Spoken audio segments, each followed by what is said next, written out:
This is Lauren Burke. This is Lauren Live. And of course, this is election night. This is primary night.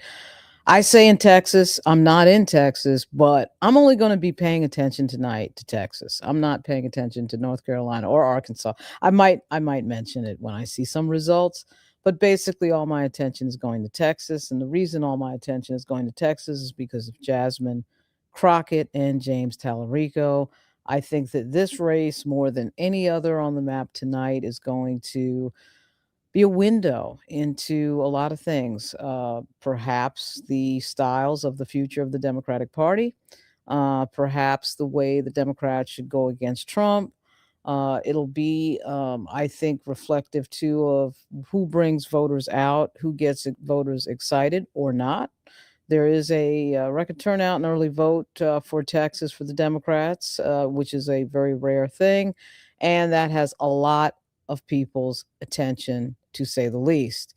I do think that Texas is going to tell us a lot more than any other place. I know that North Carolina, obviously, and uh, Arkansas have primaries tonight. I won't be paying that much attention to that. If you're if you're looking for information on North Carolina, Arkansas, this is not going to be the live feed for you. So at any rate, this is going to be about Texas. There's already some activity going on with regard to polling places in Dallas, with regard to people showing up at the wrong polling location because of changes in polling places. So they did extend the hours to 9 p.m. And those, I'm told, are going to be the ballots cast between 7 and 9 will be counted as provisional ballots. But there are certain alerts that are going out with regard to people who are in Texas saying that there are some interesting moments in Dallas County with regard to poll closure times changing. This is not something that's rare. This does happen if there's any sort of problems at a polling location. This has happened before, not just in Texas, but in other places. But there are alerts going out with regard to people showing up at the polls and being told that they are at the wrong location in some way or another. And that has led to a bunch of alerts and threats of lawsuits and all sorts of things. We'll see if that gets ironed out. People may know that Dallas is, in fact, the home base, the probably the strongest location for Jasmine Crockett. So that's a good question. Why didn't Obama and Jasmine Crockett? It's interesting. I'll get to the questions in a second to chat. The questions, of course, are welcomed, whether we agree or not. And yeah, there's going to be some very interesting moments, and polling irregularities are certainly not new. I'm going to roll the open for about 30 seconds. I'll be back very shortly.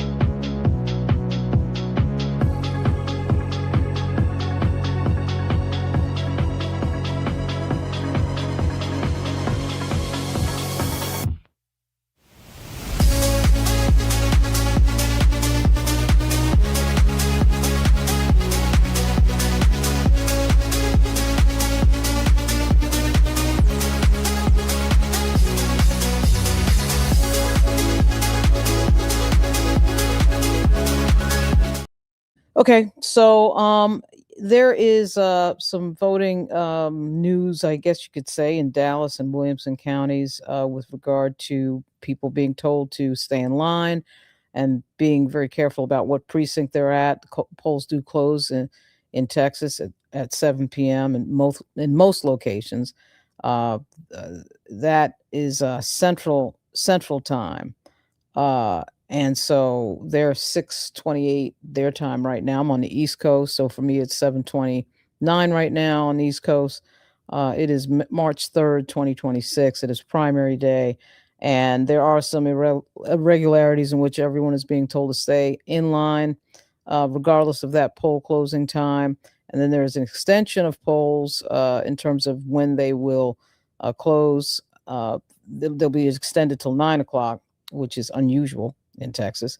At any rate, I will say this, you know, these types of irregularities happen frequently, quite frankly. And that will be very interesting. It is happening in the area that Jasmine Crockett is said to be the strongest, which is Dallas, which is her home base. But I'm not sure that that would, it will be, hopefully, it will not have anything to do with the outcome of the election. And this thing will be decisive enough so that something like that will not be an issue. I do tend to doubt that. But of course, in life, you never know. This has been a very interesting race, to say the least. We have two up and coming Democrats in Jasmine Crockett and James Talarico. James Talarico is a state representative. Jasmine Crockett is a former state representative who is now a member of Congress. She has a very high profile from her performances in hearings up against certain officials in the Trump administration. She's been a very strong player in terms of what she has done in those hearings and really set forth kind of what I would say a way of doing business, if you will, with a lot of the people who come up from the Trump administration and can't explain his policies. And she has been extremely aggressive in playing the loyal opposition. There's been a lot of debate in the Democratic Party about what opposition looks like for the party. People want to see a fighter. People want to see somebody who really is not just talking and sending strong letters, but in fact, someone who is extremely tough on this administration. And Crockett is bringing that type of energy. Talarico is a different type of campaigner, a different type of politician. He is channeling a lot of, I would say, evangelical energy a little bit. Not just talking about God, but putting in the context of present day life and politics in a very forthright way, a way that most Democrats do not do. I think it was certainly a really interesting campaign by Talarico, and I think a lot of people like him because he does reflect something Democrats don't have, particularly on the sort of younger side of. Wow, I'm looking at, unfortunately, the list of the casualties in Iran have come out, and the photos are coming out, and it's really unbelievable. But I'll get to that soon. At any rate. Talarico is a different experience, a different type of messenger, but a very good candidate. Two very good candidates in Texas in this Texas primary. Two really good candidates. And I think one of the reasons why this is extremely exciting is that is rare. I mean, it's rare to have two really good candidates in the same primary, whether it's Republican or Democrat. Usually there's the one standout. That person typically tends to be an incumbent candidate who has done a lot of stuff before. And Crockett's been around for several cycles now in Congress, and really sort of proven what she can do in Congress. Talarico is a lesser known character on the scene. And interestingly enough, though, he has brought his profile up such that he is, somebody who's considered, if he doesn't win this, if he would, whoever loses, I can't imagine that this is the last that we'll see of them, whether it's Talarico or Crockett. But he has certainly built a very nice campaign. I think he is a bit of a media darling. That probably is to the case because the fact that there was a kerfuffle with the Atlantic magazine in which Crockett tossed out an Atlantic magazine writer from one of her events. What is probably lesser known, and I had a colleague of mine remind me of this, it was a pretty good point that they made today, which is that Crockett really didn't talk to too many reporters on Capitol Hill, and it's probably the same in Texas, but I don't know that. She talks to the Dallas Morning News reporter and one other reporter, Michael Jones, who has a great blog called Once Upon a Hill.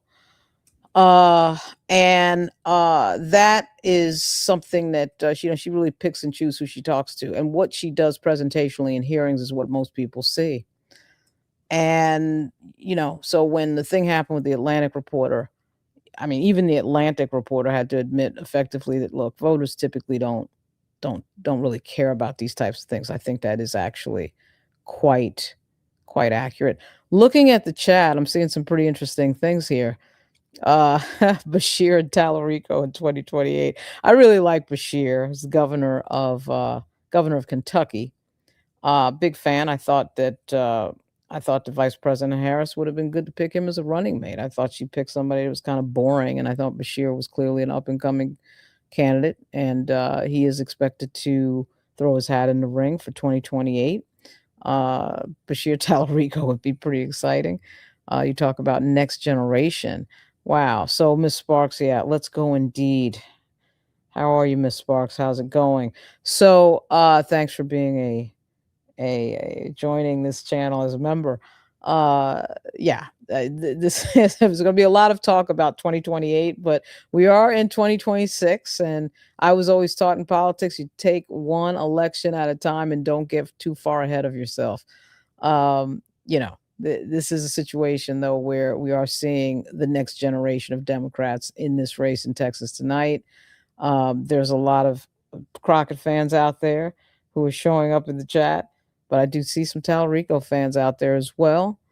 He got a pretty good treatment, like I said, from the media, but I do think people are looking at the fact that there's this perception, this electability question, right? And there's always this sort of idea that, okay, well, he's more electable. I'm not sure. I mean, we did see Beto O'Rourke get within that 3-point margin, and then he did not win.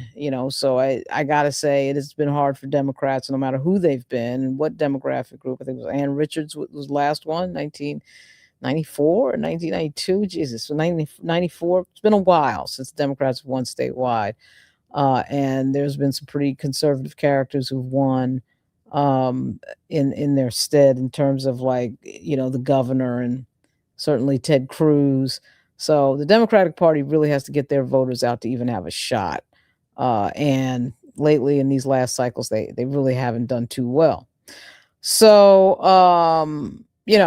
I would say that this cycle is going to be very interesting because everybody is in fact predicting a wave election. So predicting a wave election, the Democrats is probably the best setup that they could ever have. You have Donald Trump, who has some very failing polling numbers. You have a war going on that nobody wants, whether it's Democrats or Republicans. Then you have these two new generation Democrats that are running. Forensic accounting, yes, one of my favorites. How are you doing? So I do think that this sets up, of course, really well for the Democratic Party. They would. I mean, there's a lot of talk about whether or not they can take Texas. That's an outstanding question. It's going to be very hard to answer, and I don't know that it's going to happen this cycle. I mean, I think it'd be pretty extravagant to think that that could happen. But it's one of those things, you believe it when you see it, if you see it. At any rate, let's take a look at the chat a little bit. Typically vote early, so typically this is not an issue. The poll workers tend to be very helpful. I'm just praying Crockett will win. Yeah, it's a lot of folks in the chat that are pro Crockett, but of course, people have the right to be whoever they want. I'm not putting anybody down for voting for Talarico. Voting is a very, it's a very, like, personal thing. I mean, you vote for somebody a lot of times for reasons that may not have anything to do with logic, or it's just that, there's two candidates and you just feel a little bit better about one than the other. But I do have a lot of people in chats that I've seen, over the last few days, a lot of people saying they like both of the candidates. Not a lot of negative energy going to either one, and but a lot of people saying they really, really, really like both. It's hard when there's two really good candidates. You got to choose between two candidates. I can't stand it. Happens all the time in these primaries. But in this particular case, we got the big state of Texas. The big state of Texas is going to tell us a lot tonight. It's going to have a lot of data to look at. I don't know if the fix is in, Kevin, but there is there are some voting issues in terms of folks showing up at the wrong voting place in Dallas. They're trying to fix that by extending the time of voting, which is a classic way to fix it, because you don't want to have any sort of issues later, or people saying that they weren't able to vote, anything like that. I do think that those things will probably be ironed out, but it had something to do with polls being changed, poll locations being changed. And of course, what a coincidence, happens to be Dallas. Oh, gee, wow, wow, would have never guessed it could be Dallas. At any rate, I think they will probably figure those things out. The fact that they extended the polls by 2 hours is probably going to really help out with that. Let's see here. So, people aren't watching this county, but El Paso County was having technical issues in 80 out of, oh, Jesus. Ooh, if that's accurate, that would be terrible. Forensic accountant. Yeah, people aren't watching this county, but El Paso. Somebody did mention El Paso that I was watching. It was sort of funny. I think it was Steve Kornacki. Remember that, of course, NBC is broken up off from MSNBC, so it's NBC, MS Now, and NBC. So Kornacki is actually at NBC. You might notice he did mention El Paso, and he mentioned also too that the Hispanic vote is going to play a major role in the outcome tonight, and that is putting it mildly. Putting it mildly. And I don't know that they've gotten a whole lot of attention. We know what's going to go on with the Hispanic vote. Again, I'm not a Texas expert. I'm a Virginia, New York expert, but it doesn't take an expert to know that the Hispanic vote, the largest demographic group in the state of Texas, is going to play a big role. Many of you may know that black people, the largest amount of black folks in this country, in any state, is in Texas. If they don't show up, that's going to make a big difference. There seems to be a lot of young people in line. I just saw like some footage of just people standing in line, and I felt like, wow, there's just seems like a lot of younger people. We all know that older folks are very dependable and vote. Let's look at CBS News Texas. I believe this played this morning or a few hours ago. Just take a little peek here. Frustration in Dallas County today due to new Election Day guidelines. There's even a call to extend voting hours in the county because so many voters are being turned away. Our Steve Pickett's live at the Oaklawn Library with what happened here. Steve. Well, I can tell you it has been quite the day just at this very precinct regarding this issue, Karen. Over my shoulder here at the Oaklawn Library, you can see people are already still lining up, trying to get in. We now know as of 3:30, more than 500 people tried to vote here. 250 of them did. 250 have been sent to other locations. They cannot vote here. Wow, it's a lot of people. 200, half of those people were sent to another voting location. Now, again, this is CBS News Texas. I think it was about 2 hours ago. And so that's a lot of people to be sent to another voting location. And yeah, Daryl, this is why you vote early. A lot of people do wait for election day. A lot of people have a quaint traditional notion. I talked to people about that also. In Virginia, we have like this really long early voting period, almost too long. It's like, 40 days or something, to the point where it is like 30 days, like a month of early voting, to the point where things have happened. People have voted early, and then something happened with one of the candidates. They got into a controversy. And it's not that a lot of people say, well, I wouldn't have voted for this person because of the controversy, but that's how long the early voting period is. It's very short in Texas, but I don't understand like why people want to wait in line, but I do talk to a lot of people who say they like the feeling of voting on election day or the specialness of voting on election day. Let's listen to a little bit more of this. That is one of the concerns. There is now a call, as you mentioned, to extend voting hours because hundreds have apparently tried to vote at the wrong precincts. Congresswoman Jasmine Crockett, she was at this location today. She wants to extend the voting day, she says. She and others showed up here at this library for voting, saw that close to those post 200 people were sent away from this polling site because this is not their voting precinct. Those numbers come from precinct workers. The numbers that we have, 4 precinct locations we visited today here in the Dallas County area had a growing list of people unable to vote at those locations. You have to go to your neighborhood precinct. Wow. So yeah, I do think that the extension of time and the conversation that happened after that will probably fix that problem, but that is a lot of people. And Lord knows we have had races that were won with less than 200 and 250 votes. Hopefully this will not be one of them, but this is certainly something that needs to be kept an eye on as the evening continues, because if the race does come down to 300 votes or 200 votes, something like that, that is going to matter. Wow, Miss Sparks. I always vote early. That sounds like a huge turnout to send many people to other precincts. Yeah, that is a lot of turnout to be sending people to other precincts. 200 people? You got to be kidding me. When I first heard that report earlier on, I have two friends that are in Texas, two of whom are, one's an attorney and one is a social media influencer. And they've been sending some messages out, heads up and alerts and stuff like that on this situation. And it looks like they were pretty freaking accurate. Apparently, there was some sort of a press conference with Allard and Jasmine Crockett on this matter. I'm not sure whether or not I can get some footage of that. Also, I can see in my chat that there is the Dallas County judge's order to extend the voting till 9 o'clock, which that's really good. Ballots cast between 7 and 9. Blah, blah, blah. Okay, yeah. So, I mean, the authorities are taking action with regard to the situation of the confusion of the wrong people going to the wrong precinct on a primary day.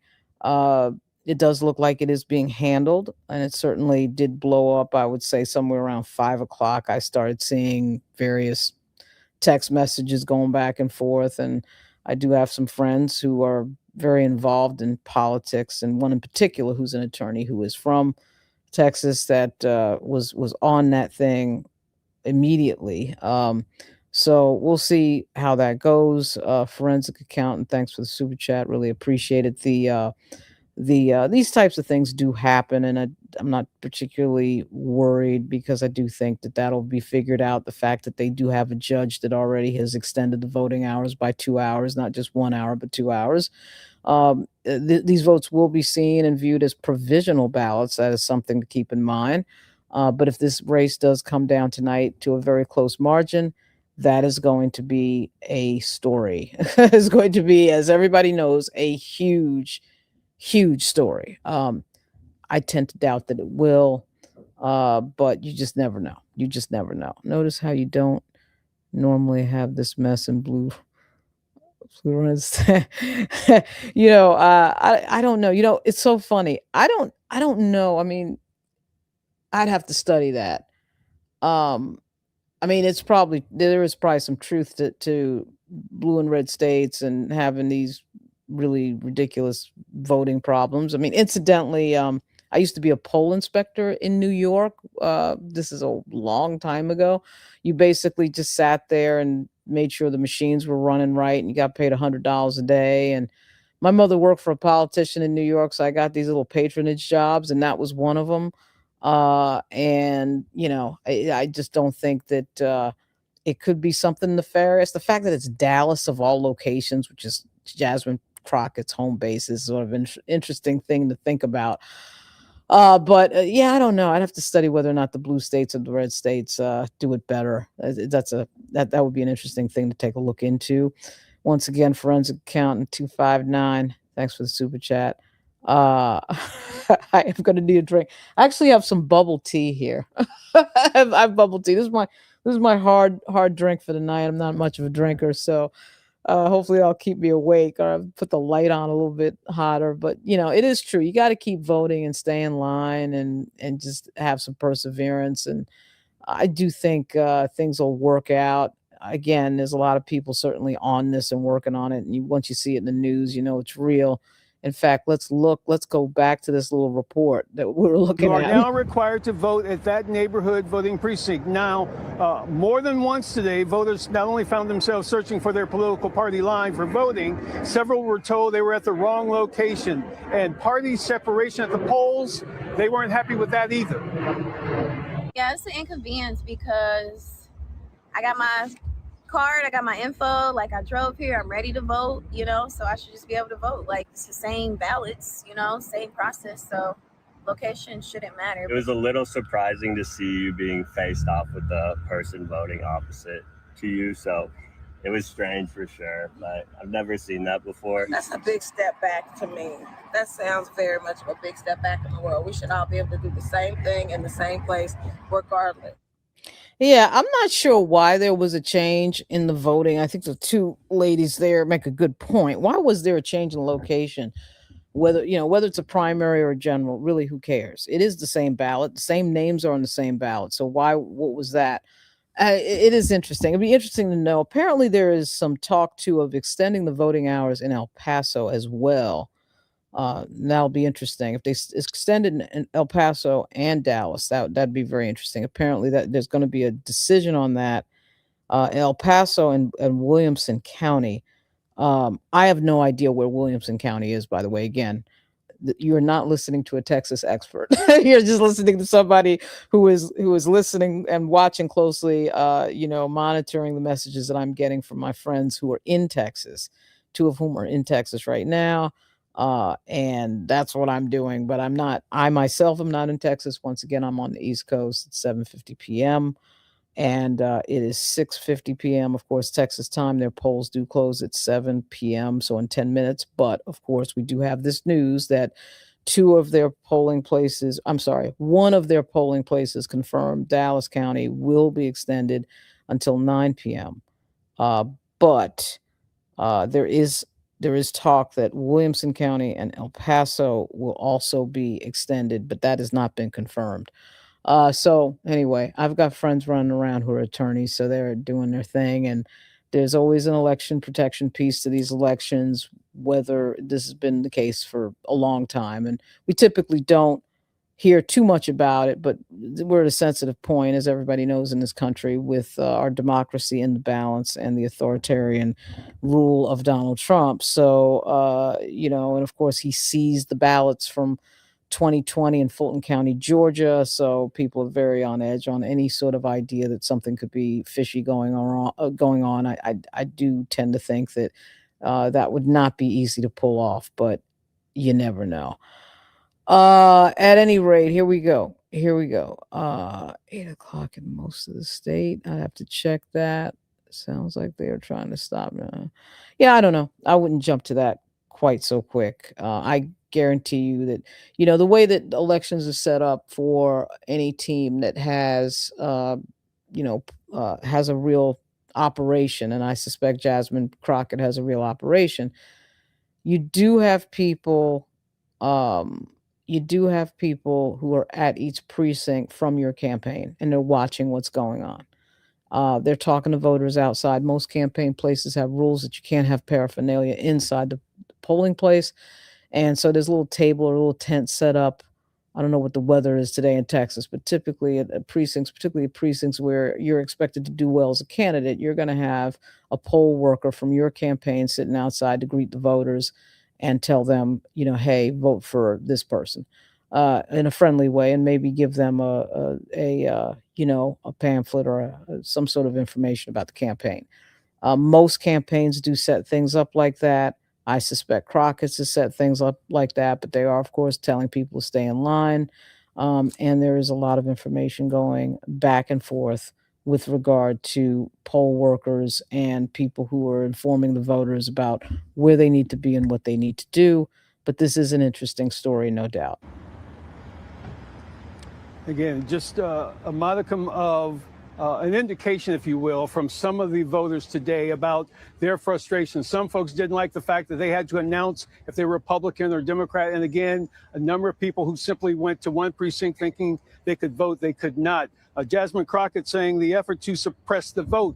That's what she's called regarding all of this concern. She has said she has reached out to the Dallas Democratic Party to see if you can extend voting hours on this evening. We've not heard back from Dallas County regarding that matter. Polls still open until 7 o'clock. Busy day, obviously a busy day here in Dallas County, but concerned about where you can vote. So that was interesting. Dylan, I respect the fact. Hey, I watch a lot of old episodes of 90210. Don't judge me. So at any rate, that was interesting. That was an interesting report. More interesting than it should have been.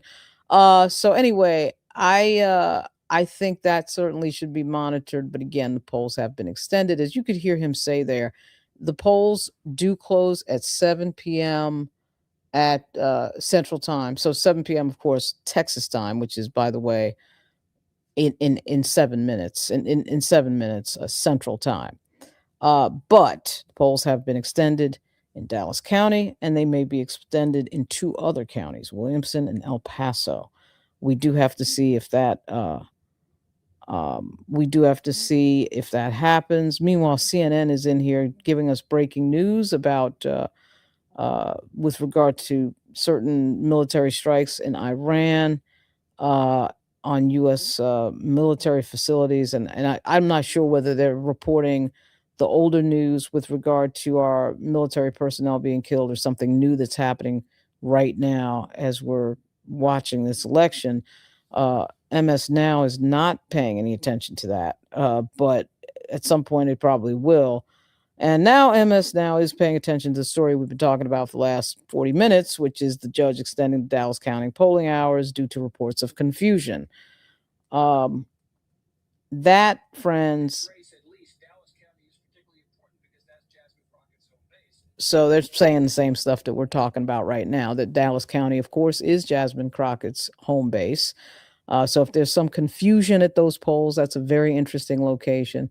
And I can just tell you right now that right now the extension is Dallas only, but there is some news that a judge is being asked to extend in El Paso and Williamson County. Of course, that is not confirmed as being extended yet. That is going to require a judge's order. That has not happened yet. It has been extended in Dallas, but as I say, there's some activity with regard to a possibility of another extension, but that has not happened yet. So that right there, Dallas County is in fact Crockett's home district, and K-Boy. I love K-Boy. That's a good handle. Dallas County is Jasmine Crockett's home district. Talarico's, I believe, is Austin. And again, all eyes will be on that count. I'll tell you that much. And telling you, if it does have some sort of impact on this race, it'll be the story of the night and the story of the morning. If this race would have to be pretty close for it to have impact. Hopefully it will not, because the last thing we need is some sort of voting controversy as part of this entire thing. Man, that would really be crazy. Wouldn't surprise me, because, the news just never stops. Hopefully that will not be the case. But you just never know. You never know. In a close race, of course, a race that comes down to 200 or 300 votes, you better believe that would be an issue. And I'm sure the Crockett campaign is going to make a very big deal about, any sort of confusion that there was, or people being turned away and told to go someplace else, or any of that is going to be a very big deal, to say the least. So hopefully it will not be a thing. It will not be a thing. Oh, do we have a Kornacki cam? Oh my goodness. Look at this. The black vote's probably going to be about 20% of all votes cast tonight, probably about 1 in 5 votes. Where is that going to be most significant? Well, I mentioned Dallas County. You're going to hear Dallas County. We got to wait till 10. It's going to be a lot of anticipation for this, because so much is going to hinge on Dallas County. That is Crockett's political base. There's a large black population. It's just huge in terms of the overall population and the vote. So this area right here, Dallas, the Metroplex, this is where Crockett really wants to run up the score here tonight. She needs to run up the score. Dallas County, but also these other counties, some of these other counties around here. Also, you're going to look in East Texas here, a lot of small towns, but there are some decent-sized, mid-sized cities here with some of the largest black populations you're going to find, at least proportionally, anywhere in the state. This is a place where Crockett's going to want to, Beaumont, for example, Beaumont, Tyler, Texarkana, places like this. This is where Crockett wants to run up the score. This is the political base of Talarico in and around Travis County, Austin, Williamson County around here. Just looking at the clock, 2:18. I'm going to quickly explain this, and I have to explain one other thing to you. Talarico wants to run up the score here. I think the swing here, the mystery in all the polling, is the Hispanic vote. Is that going to go for Talarico? Is it going to go for him big? Who's winning down here in Webb County? I don't know why I just changed to green. Who's winning down here in Webb County?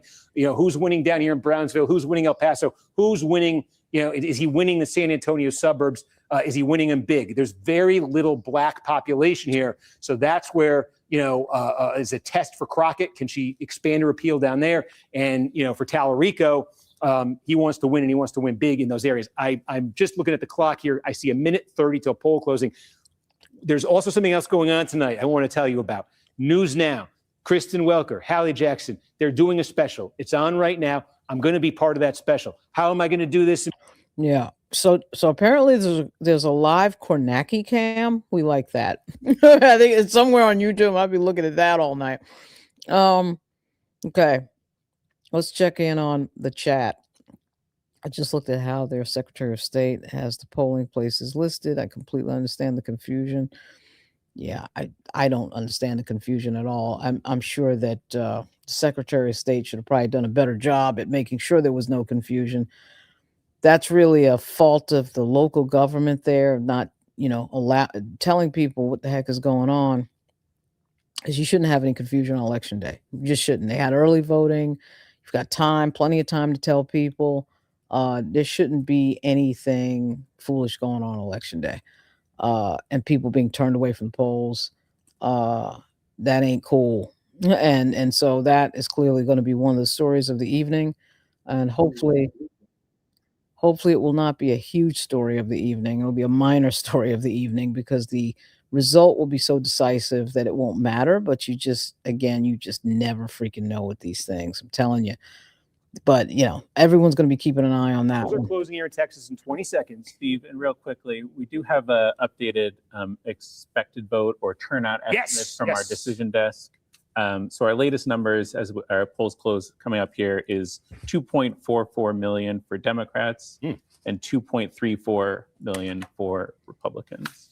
Astronomically high turnout, if that is true. I don't know if you heard Adam. I think he's mic'd up.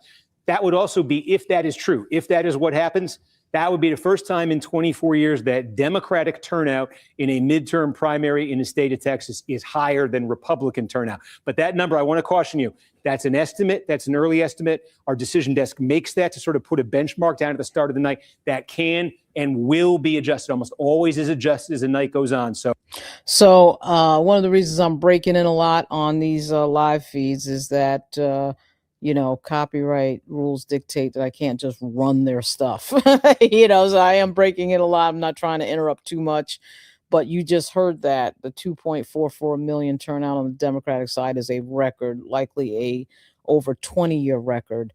That should be unsurprising. The Democrats have two stellar candidates running in Jasmine Crockett and James Talarico, two really exciting candidates.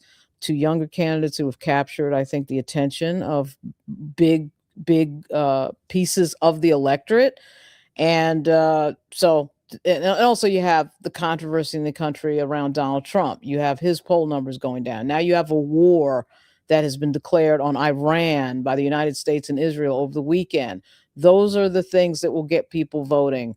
There's no doubt about it. And on the same day as Election Day, we're finding out the soldiers who tragically lost their lives in Iran over this weekend. I mean, it just crystallizes the mind that, of course, you should be voting.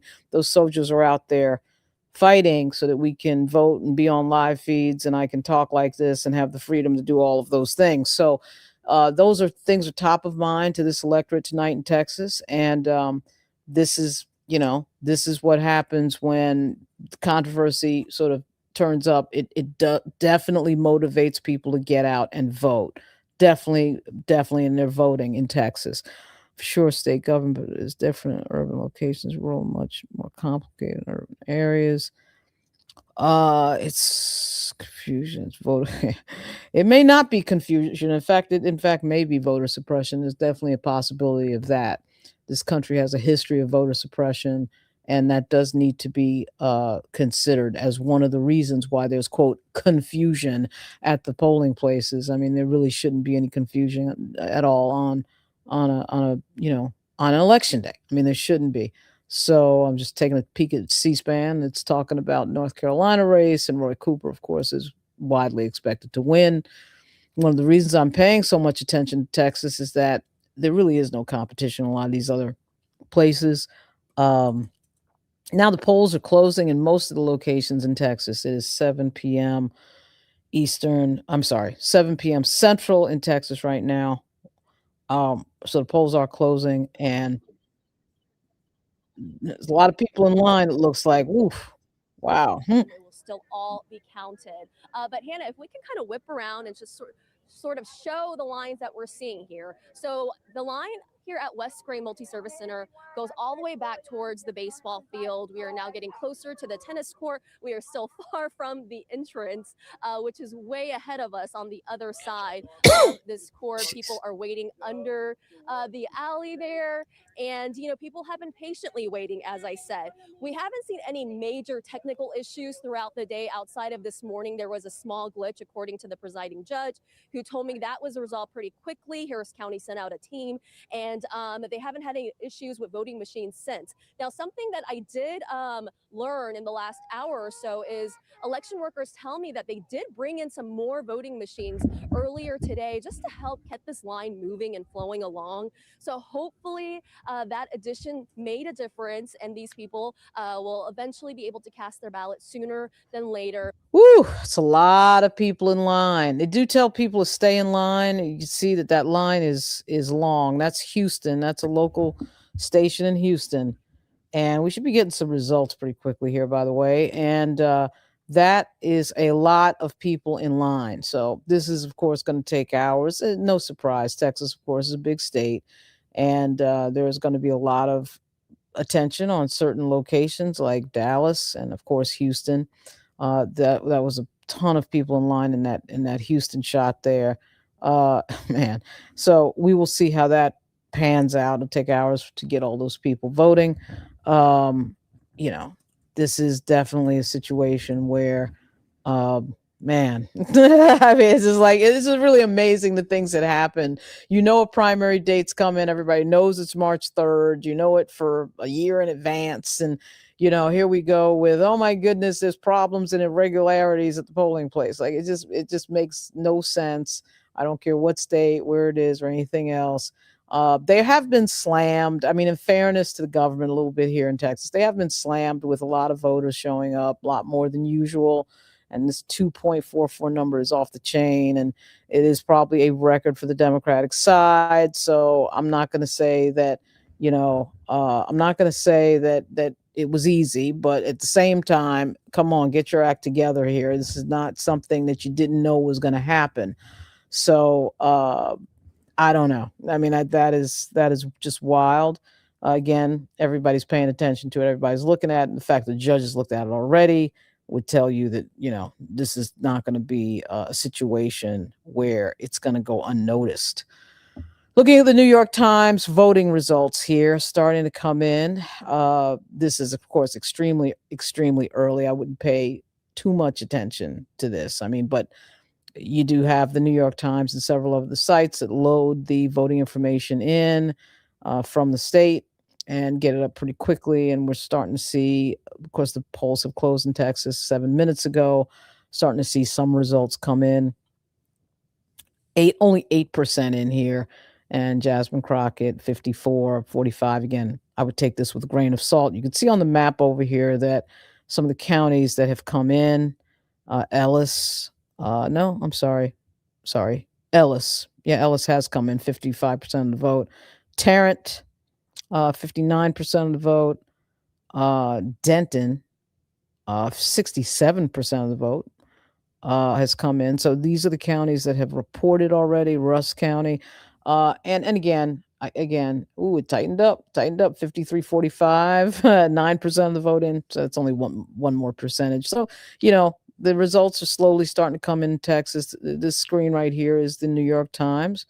And I will put, if people want to enjoy that without me talking over it, I will put that link in the chat. This is the New York Times Texas voting link.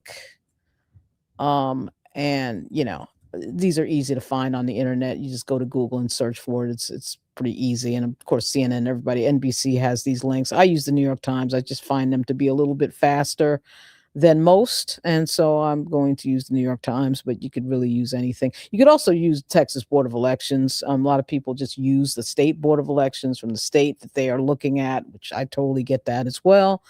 And, you know, you can use anything. You can really use anything you like. So, but I'm going to put the link in the chat for that one. At the same time. Yeah, it's true. They do it at the same time. How is it going to work? Are they going to wait until 9 to start running the results? No. So what they're going to do, apparently they're going to, interestingly enough, so the results, the people who are voting from 7 to 9 will be provisional ballots. Usually provisional ballots are counted the next day. That's usually been my observation. Uh, so everybody who voted from 7 to 9 would be counted the next day. I don't know that they're going to do it that way. I'll believe it when I see it, because people want these results right now tonight and want to wait the next day. And again, in a blowout situation, if this was a blowout election, you wouldn't really need or worry about the provisionals that much, frankly. I mean, if somebody wins by, 30,000, 40,000 votes, then, that's not going to necessarily matter. But they're not going to wait till 9 o'clock to start running the results. As you can see, Daryl, the results coming in right now. And, believe me, that if you want to play around and get people crazy, wait around till 9 o'clock, or wait around till 2 hours from the time you're supposed to be counting the ballots. People will go absolutely crazy, as they should, because it just drives people nuts when there's delays. And then in that space of the delay, everyone's like, okay, wait a minute, why is there a delay? And then that invites all sorts of conspiracy theories as well. Have to wait until the general Dems need to vote early. No, Governor Abbott is practicing. Mail-in ballots. I don't know anything about mail-in ballots in Texas. If anybody out there is educated about mail-in ballots in Texas, and educate me. I'm not really an expert on that in terms of mail-in ballots in Texas. I don't know what their mail-in ballot laws are. But we got a Talarico fan in there. All right, SR Burry. Talarico fan. Look at these senators. She needs a complete chance with an entire year like everybody else. She could almost half the vote. So many. So we got some results coming in. Let me get back. Let me look closely at the New York Times page here. So it's only 9% in. Again, this is very, very early. And Crockett is up, but again, that 9% is not the base of support for Talarico is around that Austin area. So Austin has not reported, so you could have some flip-flopping back and forth. It's only 9% reporting, so I wouldn't pay too much attention to these early results, although they are fun to look at. I mean, it's just extremely early. It's not really something to be paid that much attention to at this early hour. We're only 11 minutes into the polls closing. Let me see if I can find if this is live. I think it is. We have seen a steady flow of people all throughout the day. The last 2 hours or so definitely ramped up. But again, if you made it by 7 p.m., you can cast your ballot, so you don't have to worry. We, of course, will continue to stay out here and monitor things and keep you posted. Yeah. So, I mean, man, this looks like a younger group out there, too, to me. That just all developed over this weekend, right? On Saturday. So this is they're just doing like a live thing at Houston's station, KHOU 11. Yeah, just taking a look. Let's see if I'm waiting for C-SPAN to talk about Texas, but they're not really. Are they just doing? They seem like they're doing North Carolina, Arkansas, not too much Texas.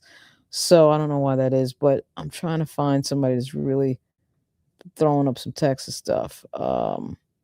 Let's see. There's a debate. Yeah. So let's take a look. Let's go back to the New York Times. The results again, only 9% in. 53-45. 53-45. Crockett. Again, this is going to take a while. So this is going to take a little bit of time.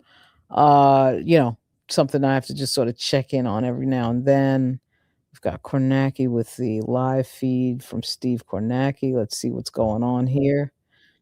What it looks like. Let's see what else we have here. Kaufman County, this is a much smaller one here. Again, I think the benchmark here I have for Crockett is 65. You can see she's running at 71. Take a look at Ellis County here. The benchmark I have for Crockett is 68. She's running at 7. So, you can see she's pretty close to her numbers here.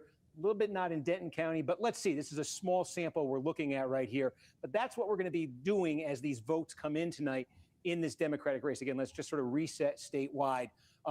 We'll be giving you these benchmarks. But again, the expectation is for the best numbers Crockett's going to get are going to be in this area.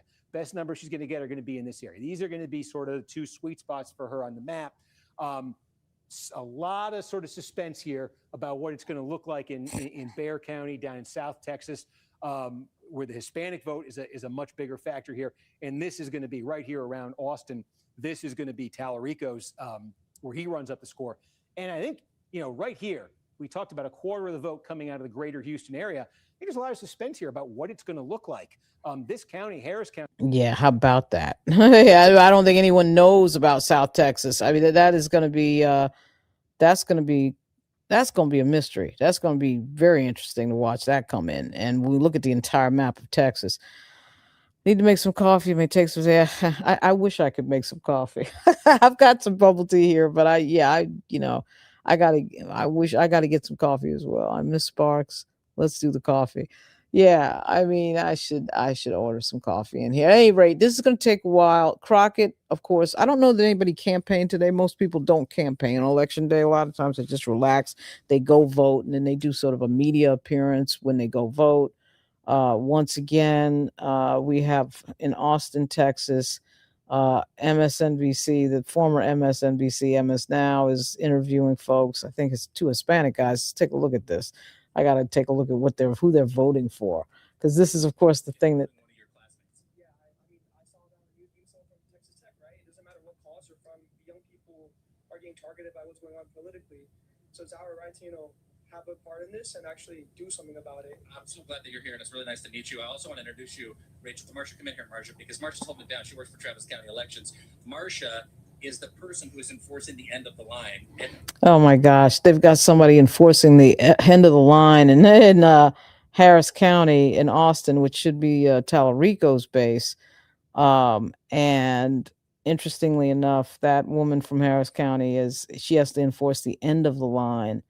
A ton of people in line. And once again, the people look to me like they're pretty young. It's just seemingly a young turnout out there, it would seem to me. It's just a very interesting thing. I mean, we'll see. Obviously, Talarico is expected to do really well in Austin, but a lot of first-time voters coming out. That's.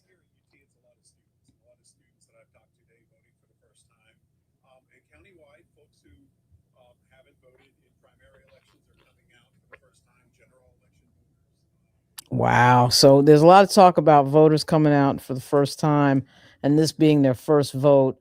University of Texas, a lot of young people around on that line voting. It's just interesting. I'm just taking a peek here at MS Now.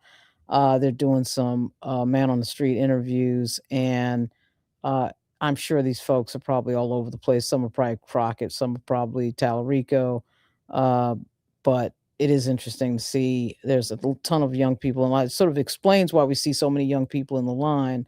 And yeah, it would make sense, obviously, college town. Crockett for the win. So, I will say that, yeah, this is going to be interesting to see what Austin does. That is expected. Austin is expected to do well for Talarico. He's expected to do really well in Austin, but again, you don't know until you get the results in. Let me see here. Let's go back to the New York Times, to the results, because this night is about the results at the end of the day. 53-45 with 9% in. Again, that would probably change and flip back and forth. I just think that's going to flip back and forth. We're going to see a bunch of results. Texas is so big. Now we have 12%. We went from 12% to 9% to 12% with Crockett, because parts of, is that Houston? It's not Houston that reported. So Harris County is not reported yet. Fort Bend County did, though. And Crockett, wow, she's up 34-20, and that 34,000 to his 20,000, which is 60-36, and Fort Bend County. Wow. So anyway, with 12% of the votes in Texas, 55-43 Crockett. Again, it's only 12%. Just keep in mind, it's only 12%. Some of the strongholds for Talarico have not reported, the biggest stronghold being Austin. So once again, I would not get totally crazy about those results because only 12% in. I've seen those types of things flip back and forth or change. That's not a big enough sampling size to be decisive. New York City is behind 1 hour too because of technical. Oh my goodness, you're kidding me.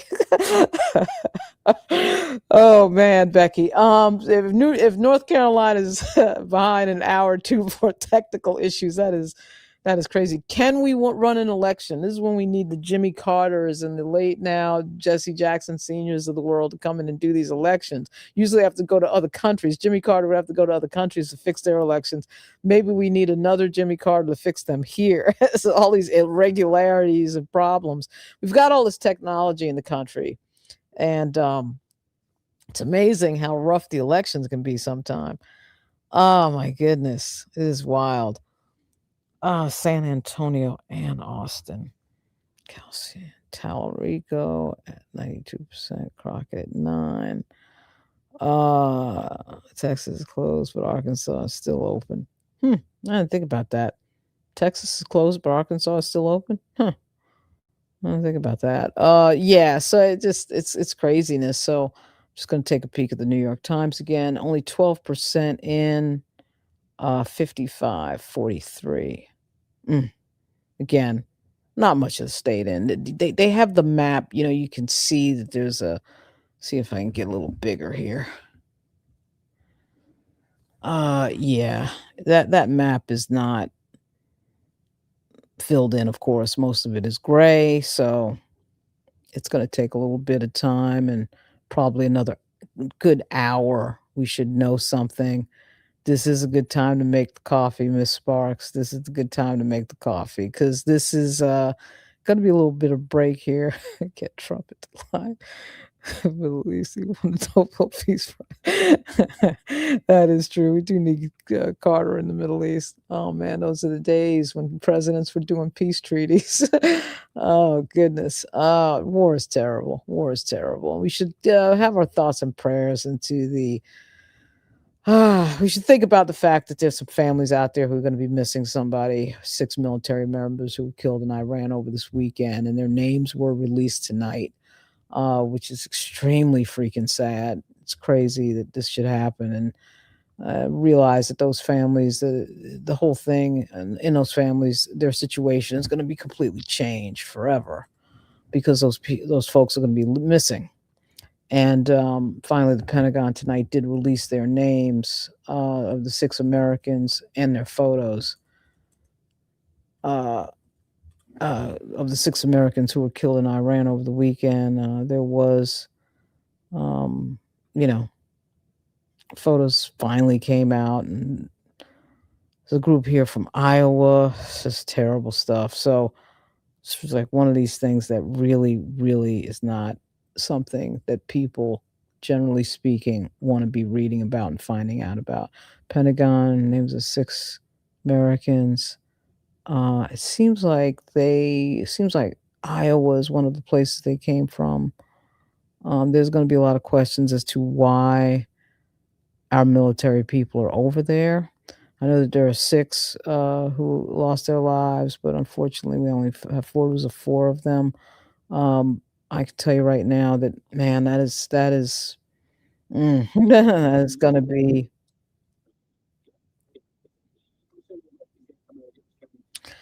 That's going to be something that's going to be on the minds of a lot of people. You can absolutely believe it. Okay, so as the evening goes on, keep in mind there is a war going on, and you wonder how much that's going to influence the situation. I was in the U.S. Capitol today when Marco Rubio, our Secretary of State, briefed members of Congress, Senate, and the House, and nobody's really satisfied. Nobody seems particularly happy, and this is going to be a situation that's going to get, I think, into the minds of a lot of these voters standing in line in Texas and places like Austin and Houston. Whether or not it changes their vote one way or the other, I don't know if I'd go that far. I do think it spurs people to come out and vote, though. Crockett and Talarico have very similar views on a great many things. They just have different styles. But I think that they're pretty close on policy. It's going to be interesting to see if in fact, when we ask the voters in line what their issues are and what they're thinking about, is the Iran war going to be one of those things? Um, Again, a lot of Jasmine Crockett fans out there, including Cecilia Davis. Trump is putting our troops' lives in jeopardy. They are being sacrificed for him to control the. I actually think this was all about the Epstein files. The Epstein files, Lori, was starting to get a little bit hot, and all of a sudden there's a war being declared. It just never fails. I just can't believe that it's just an amazing coincidence.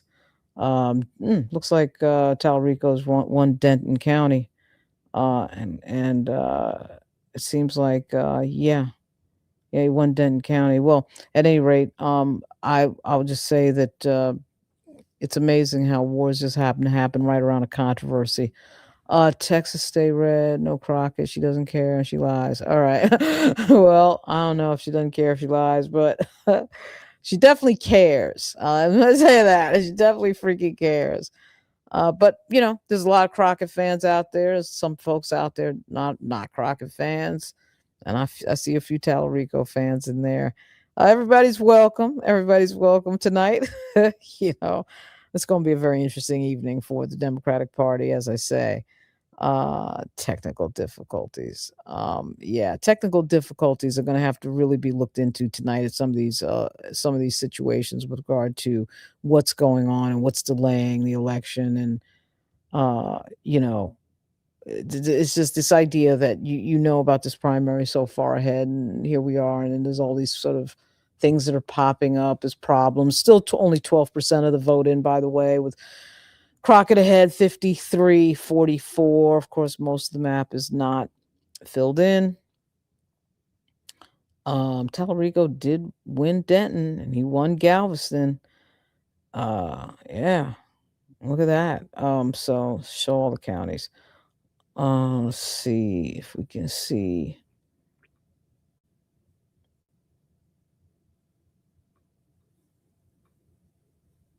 Tarrant. Wow, she's plus 12 in Tarrant. Denton, he's plus 11. Fort Bend, she's plus 24. Oof. Let's see.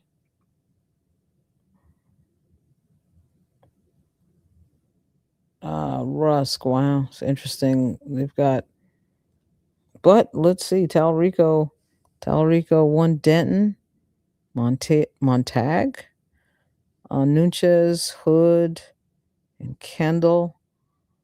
These are not biggies, Kendall and Hood, but they haven't completely reported everything. It's just like 53% of the vote and 45% of the vote.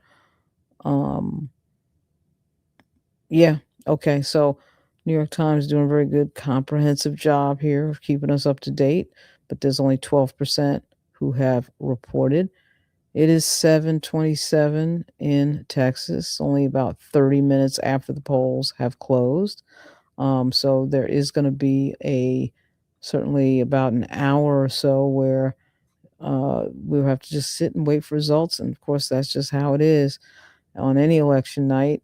Again, I'm not paying too much attention to North Carolina, Arkansas, but at some point we get news out of there. It's sort of an interesting congressional primary in North Carolina.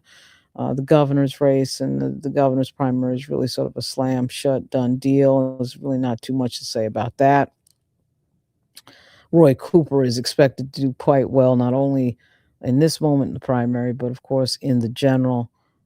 He is an unbelievably strong candidate who has never lost an election. So he is expected to be a pickup for the Democratic Party. That would be something that went from Republican to Democrat in the Senate if Roy Cooper can take that seat in North Carolina in the U.S. Senate. That is expected to happen. At any rate, let's go back to the map here and take a look at the New York Times. Still only 12% in, so I'm going to let that sit for a second and take a look at Kornacki Cam. I don't know whether Kornacki. No, he is. He is. Small black populations. They have the white populations can be higher here than statewide, and there are very large Hispanic populations there tend to be. So these are areas where Talarico, again, based on those benchmarks we're talking about, Talarico wants to be winning. He wants to be winning big down here. Now, what's the benchmark I had for him here in Corpus Christi? I gave him a benchmark of 65% here. So he's running at 62.2% in the early vote. So he's pretty much, and again, these benchmark, these are pretty rough. It's just to give you an idea here, I think, of where the bar kind of is for each candidate. So he's kind of running at expectations right here in the early vote. And now let's see, as the same day comes in, when the same day comes in, does he sustain that? Does he go north of that? Does he come south of that? But he wants to be in the mid 60s in a place like Corpus Christi. And that is going to be true for him, roughly speaking, throughout, South Texas, Bexar County. I think Bexar County, I have him for some massive number here. Yeah, I mean, again, you look at the major population centers, the major cities here in Texas, the black population in Bexar County is single digits. It's like 7%. Larger white population, very large Hispanic population. So again, based on what you're seeing here, I think you'd expect and you'd want to see if you're Talarico, you really would need to see if you're Talarico, something in the mid 60s, probably low to mid 60s coming out of Bexar County when we get that. When did we get Bexar? So yeah, the good thing about Kornacki is that he figures out the percentages of what each candidate needs to win. And he effectively is figuring out a win number for the candidate when he's doing that. It's a really good idea because you can kind of see what they would have to do. And when they start getting underneath the number, of course, that they need to have to win, that's a big red flag that it's not going to be a good night. And balances, and we also have the Secretary of State here to observe the work that we are doing, and we work together as a partner. Although I am the chief election official of Harris County, so those are some of the elements. I don't necessarily call them discrepancies unless an election worker leaves and go get Whataburger before reporting to us, which could happen. But we do encourage them to get here in a timely manner. So election official in Harris taking some questions live on television. And we just tightened up here with 14% in 51-47. 51-47. It went from 55, what was it, 54-43, and now Crockett is 51-47. 14% of the vote in. Once again, this could flip, this could change during the evening, go back and forth.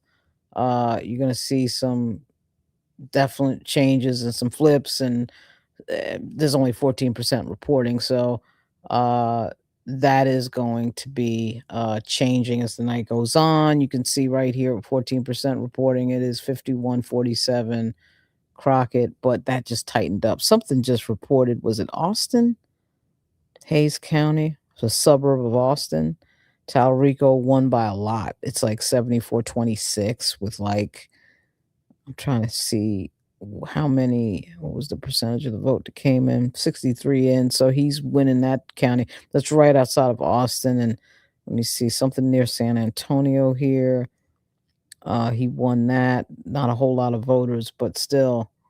You can see MSNBC, the former MSNBC is looking at the same thing I'm looking at right now. Some Talarico areas just reported and brought it to 51-47. And that's why it's got a little closer there. No surprise. Again, we're going to have that happen a few times. That is not surprising, I don't think. Let me see if Crockett's doing anything. I suspect none of the candidates are going to be doing anything until the moment comes when they have to make an announcement or, come to their celebration night event or whatever. We'll see how that pans out. This is going to be a fairly late night, but not a crazy late night, because the Texas polls close at 7, which is great. I mean, man, that is actually fairly early. So we're going to know something, I suspect, in the next, I would say 40 minutes or so. where you kind of start getting a really, really solid view of what the results, what the final results might be. Um, leave your sister alone. Wow, thanks for dropping my derogatory comment. Your derogatory comment. Yeah. Wake up, Crockett. Yeah, there's a lot of folks with Crockett. Certainly a lot of folks with Talarico out there as well. And the true Jasmine is factual. She actually is factual.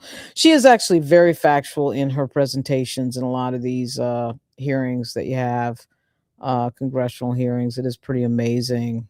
The dress down that she can give a lot of these Trump administration officials, and that's why I think that the party, frankly, got very tired of dealing with her.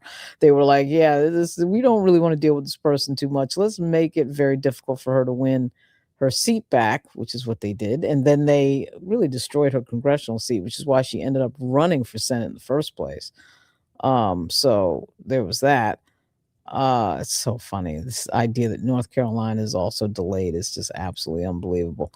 But at any rate, that's big part of the reason why she ended up running for um for the Senate. That was certainly not, I don't know that that was in her plan until, it was happening. And then, there you were, she's running for the Senate. See what Vote Texas has to say for itself. What's this? What's going on here?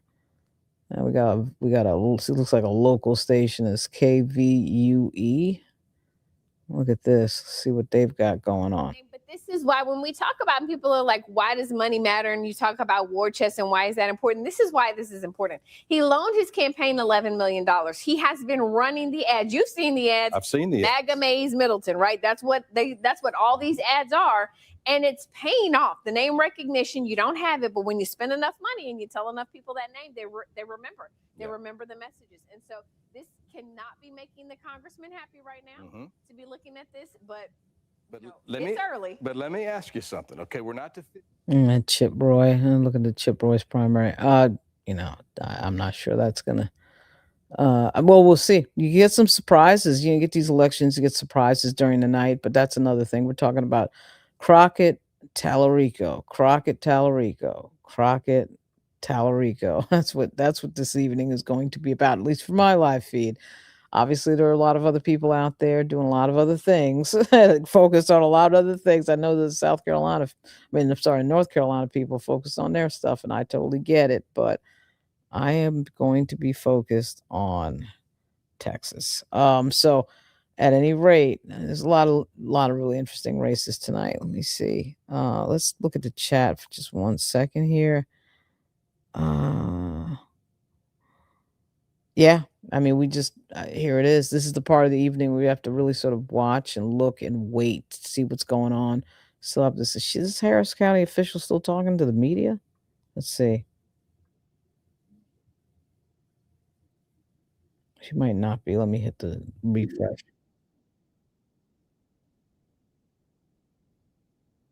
Yeah, this is just commercial here. I'm going into commercial. Okay. Yeah. So the Harris County official talking to the media, likely about some of these voting delays and irregularities, and not too much of a surprise there. And people see on the news that there's some delay or some problem or some issue. They're definitely going to go ahead and they're definitely going to go ahead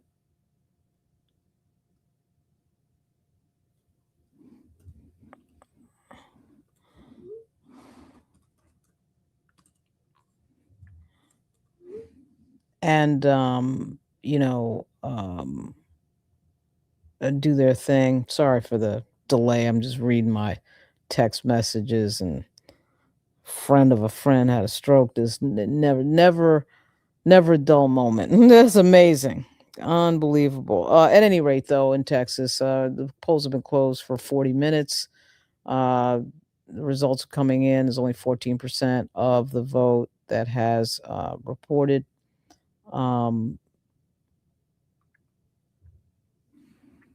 And a lot going on in Texas. And of course, like I said, I'm only paying attention to Texas. I'm sure Kornaki's paying attention to everybody. I'm only paying attention to Texas. That's my thing. There's a lot a lot of stuff going on in terms of the other states involved, Arkansas, and of course, North Carolina.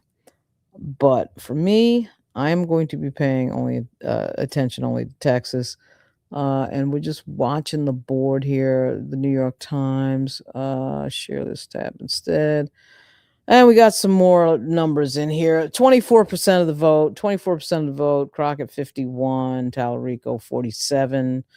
And it looks like Talarico is closing the gap here to me. I mean, every time we get a little report, even though there's a lot of these counties don't have tons and tons of votes, he's winning like the southern part of the state of Texas, Cameron County. Yeah, I mean, he's closing the gap a little bit. Not a total, not huge counties down here in terms of what they're reporting, but he's still winning them, and that's going to count. That's going to close the gap. There's no doubt about it. Uh, and they're starting to slowly come in. Here comes, it looks like another tranche. There's 24% of the vote. And again, 51-47. The biggie for him that I'm sort of sitting is Travis. That is expected to be a won by Talarico, and I'm trying to figure out if all of her stuff has come in. Dallas County has not reported yet. That should be big for Crockett. Once again, 24% of the vote has come in. 51-47 Crockett, but again, it's narrowing. It's certainly narrowing because you can see that it keeps getting closer and closer here. Again, the big two tranches for that we're really, sort of waiting for here is Dallas. Of course, there was all this problems with the delays, and now the Dallas County, the thing is going to be open until 9:00, and now we got to wait. And so, who knows how that's going to play out. That's probably going to take a while to get the results. Hopefully, God dog it. If this thing comes down to that, I'm going to be ticked off. And I'm not going to be the only one ticked off. It just, this is good news for Democrats. Have this level of excitement and all these people coming out. Greg, yeah, you're right. It's good news for Democrats just to see the level of enthusiasm, whether it's for Crockett or Talarico. It is good news for Democrats. I mean, because usually Texas is not a state where they have a lot of enthusiasm, a lot of turnout, a lot of stuff happening. That's definitely not the case. I see Crockett went up by 30% reporting, 52-46, Talarico. So he pulled ahead by about, it looks like 40 some thousand votes. Let me see what reported that made that happen. Oh, Austin. Yeah, okay. So Travis County, Austin reported, and let me see what the percentage is. Looks like 60% of the vote in. So there's gonna be more added to that total. So right now Talarico is ahead 52-46 with 30% of the vote in. The big thing for her that's still out is Dallas County. As most everyone has heard tonight, there's some, quote, confusion and irregularities and delays. And that confusion and irregularities and delays is probably going to keep everybody up all freaking night. As you can see, it's 45 minutes into election night for Texas. The polls closed 45 minutes ago. People are definitely... Talarico has taken the lead, correct. People are definitely wanting to see what goes on. Wait a minute. What does that say? Yeah, so 31% in. Talarico is ahead 52-46. The two areas that she is expected to do really well in, of course, is, Dallas, which I don't think that's in. I'm looking. Yeah, that's not completely in yet. Dallas County is not completely in. So that's going to take a while. That's going to take a while because of this delay, confusion, provisional ballot issue, and then the polls are open until 9 and all that. That's just going to take a while. So it could get close. So 52-46, Talarico right now at 31% reporting. And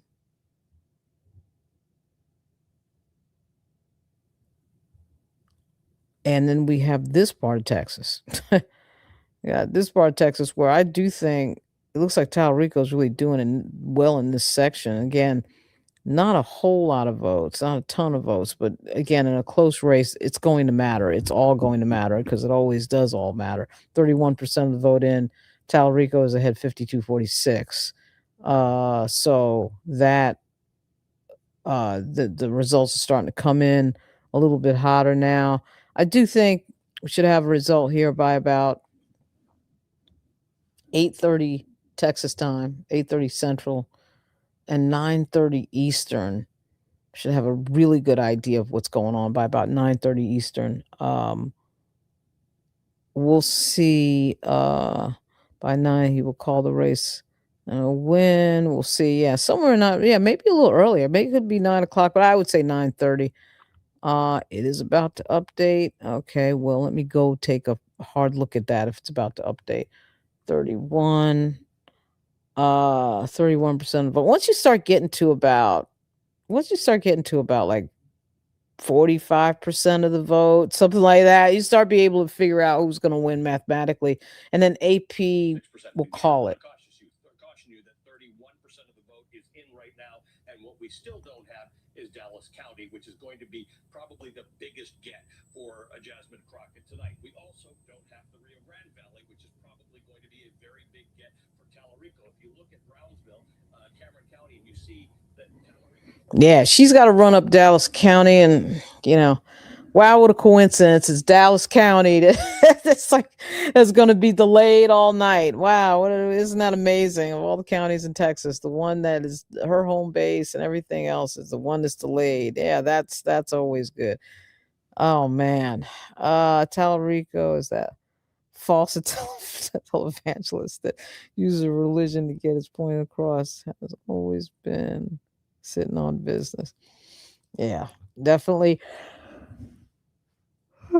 Talarico's an interesting communicator. We'll see. I mean, gosh, it should really be known by about 9:30. About 9:30. There should be some definitive results by then. No doubt about it. But man, just God, this thing with the delay and the provisionals and all this is actually kind of annoying, to say the least. I mean, because this could take days if you get some irregularity going back and forth in court, or if it gets really, really, really close. I mean, it's just one of these things you don't really want to hear about. You do want the results on the night of the election, big time.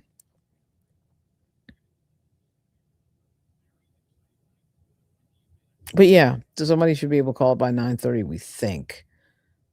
Sort of unknown as to how they're going to handle Dallas County. Are we going to get any sort of announcement tonight? I suspect we will, but again, the polls don't close till 9 o'clock. So the question is, how's that going to work?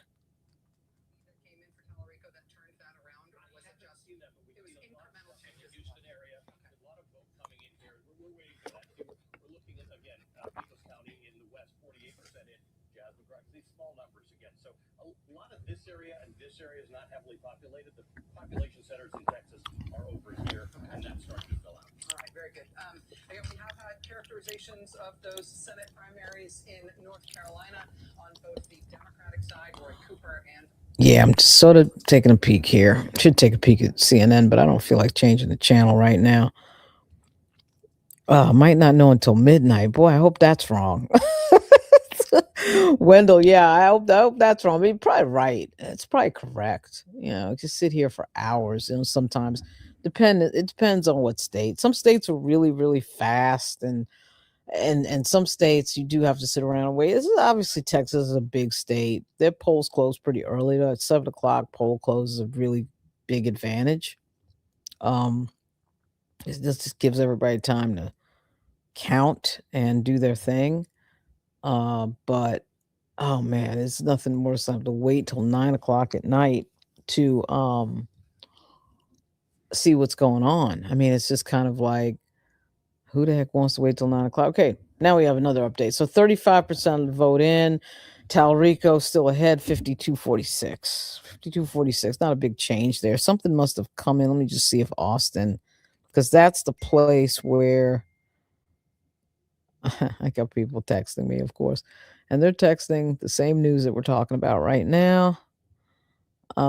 Travis County, Burnett County. Not a ton of votes, but certainly he's ahead. He's definitely ahead.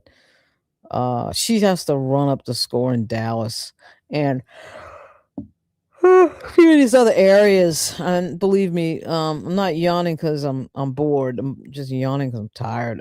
So she's wow, yeah. This is gonna be probably an all-night affair.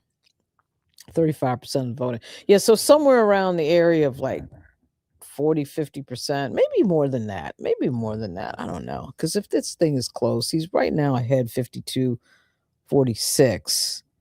What is that? Mm.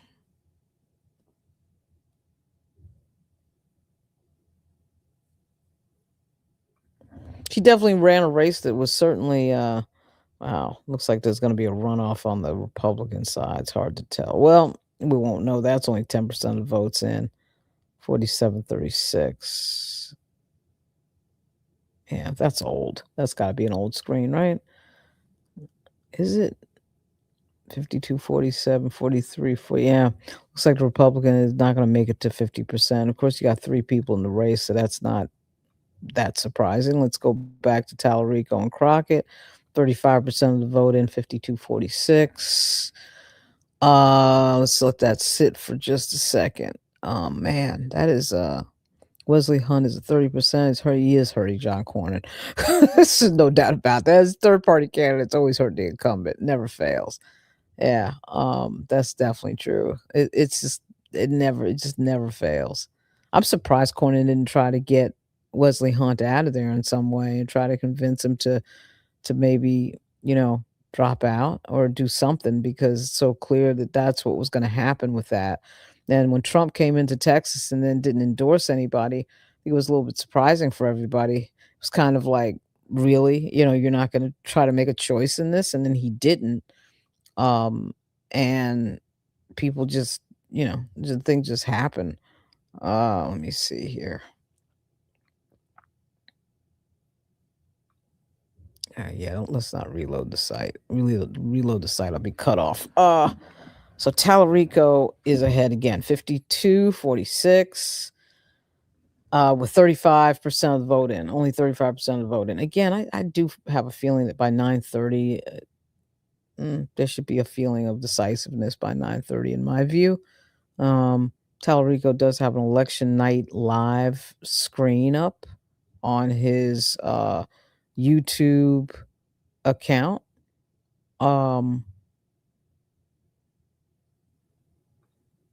And so clearly there's probably going to be some sort of I would say some sort of a live feed of some type. I'm trying to find one for Crockett, and I can't find one. I just cannot.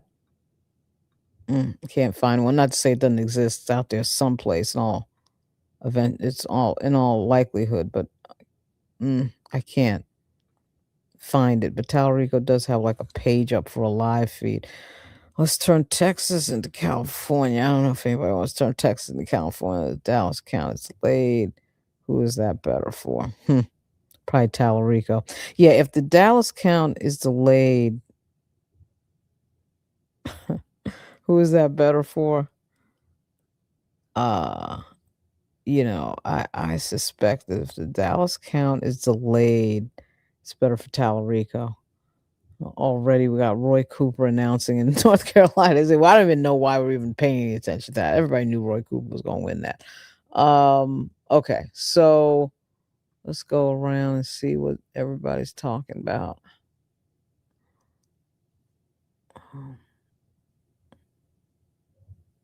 Let's see.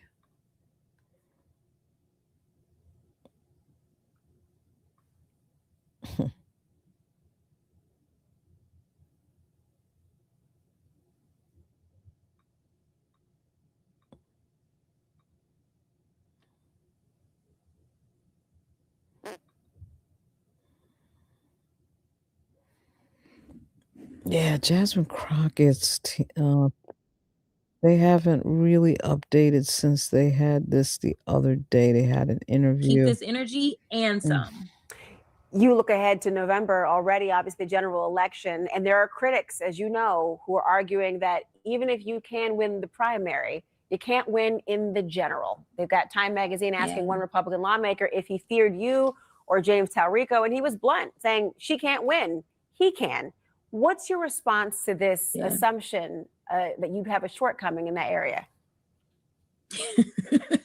I mean, listen, I don't know who telegraphs who it is that they want to go against. I really don't. All I can tell you is that right now the governor of Texas is spending over $3 million specifically against me running ads. So it doesn't sound like they want to go against me, but I do also know that the Republicans are very good at throwing bombs. They did the exact same thing when they decided to tell all the Democrats that, oh, Joe Biden is old and oh, he is senile. So therefore you guys need to get rid of Joe Biden.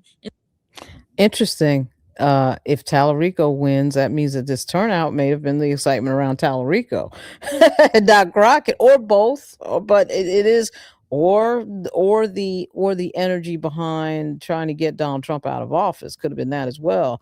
It's interesting because that turnout number is a record number for the Democrats in Texas. And something had to have had that happen. I mean, when you have a competitive race, period, that would be the case. But I would typically think it would be one candidate in particular that makes people really want to get excited and come out. And my view of that was probably that it was Crockett, but maybe I'm wrong. Maybe it was Talarico. Texas independents and Christians will not vote for Crockett. Honestly, think vote for Texas.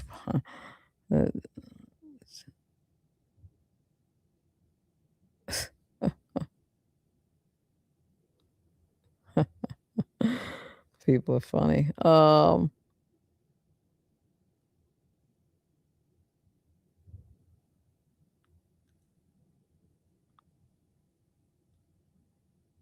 Why isn't she not up early enough to? I don't know. That's a good question. I want to pay taxes per mile on a drive. Yeah, right. Like electability. It's a lot of electability questions around Crockett. I'm not sure. I mean, again, nobody said that about Beto O'Rourke, and then he freaking loses. Like, just absolutely loses. I mean, every Democrat has lost no matter what. It's just the way it's been. I'm not sure the electability issue is a thing because just every Democrat's been losing for like 30 years. And to me, I don't know that we talk about electability so much when it is a white male candidate. It's just not talking. It's like assume that he's just electable and that's just what it is. I think is Dallas in? No, Dallas County's not in. It's just not in, but again, 35% of the vote in hasn't been a change in a few good minutes here. She's about 45,000 votes down, 40,000 votes down.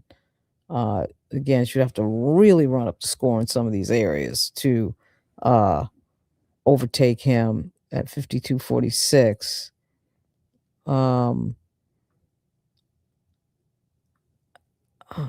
So let me see. Crockett is terrible. Ask the people in her district. Interestingly enough, there's not been a lot of negative energy about Crockett in her district. I'm not sure about that. I'm not sure. Science for those that make a point. Yeah, I'm not sure about that. I think her constituents tend to like her. It's funny. I was in the U.S. Capitol one day a few months ago, and there was a group of constituents of Crockett standing in the Capitol right outside the door of the House chamber, and they seemed to be pretty enthusiastic about her. They just were enthusiastic about her. I mean, they definitely came up and obviously came in from Texas. Dallas County will return this primary. It's going to really be, boy, she's going to have to really run it up for it to, be a thing, which it is a thing. Still at 35% in, 52-46. Let me see.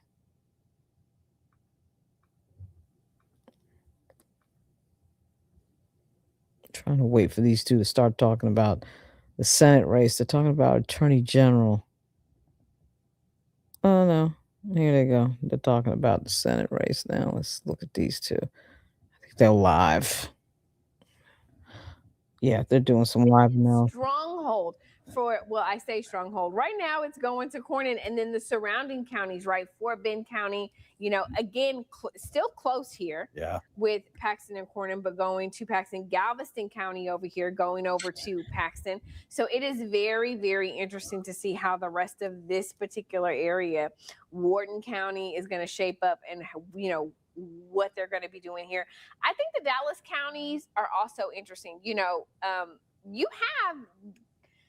the Attorney General is from the Dallas area. Yeah. And so to have so many of these Collin County, any from Collin County? Yeah. And so to have so many of these races, kind of the outer areas, those outer counties supporting him, but so many of these, we're just kind of looking at some of those numbers are so close. I mean, you're talking less than 2,000 votes. This is what I was looking for. Collin County, his home county, right, where he and Senator Angela Paxton in the midst of a divorce, as the U.S. Senator would tell you all about.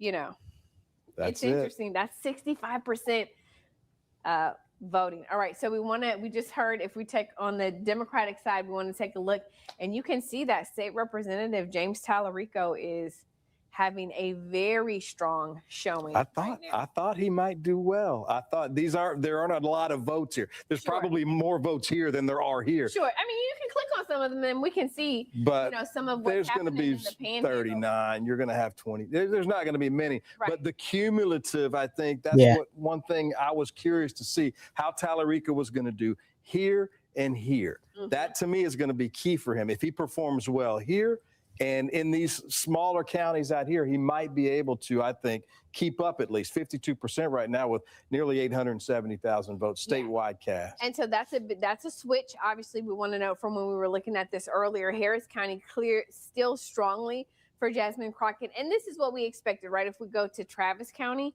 76% for James Talarico. Hayes County, 73% for James Talarico. Williamson County, nothing is in yet. We're still waiting to get some of those totals.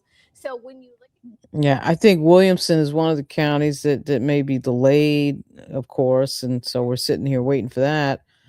Talarico is certainly winning in some of these counties that don't have the higher population, but that, just like he said, that's a cumulative. That a cumulative vote total is going to be to his advantage in a big way. So even though it's not, that's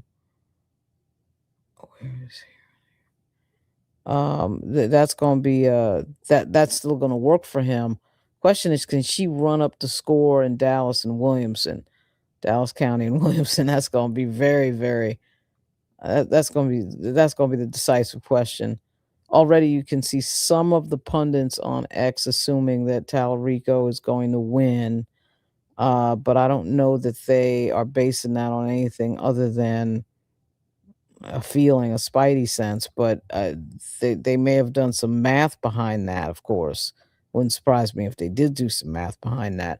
But this record turnout is definitely one of the stories of the night, as is the, quote, confusion in Dallas. The confusion in Dallas is just really freaking annoying. And you split up the resources. So instead of having, 10 voting machines in one location for people, there's fewer, 3 here, 3 there. Right? Because you had to split it up by the parties. And so I think it's just taking people longer to vote. This is the one I'm going to be watching all night. It's going to be a long night. We've got an hour before the polls close there now. Because of that judge's ruling, they've extended voting till 9 o'clock. That's why you don't see any Democratic votes. There's some Republican votes now in Dallas County. Yeah. For Senator John Cornyn. John Cornyn doing well. He's performing well pretty much all. Yeah, so of course Dallas County is going to hold up this entire evening. One of probably the most important county on the map in terms of a huge population, and it may be the decisive county on the map. Uh, Dallas definitely favors Crockett. There's no question. Question is, how big can she run the number up? I don't know that that number can run up over what Talarico has right now in terms of being ahead. That's going to be really hard to pull that off.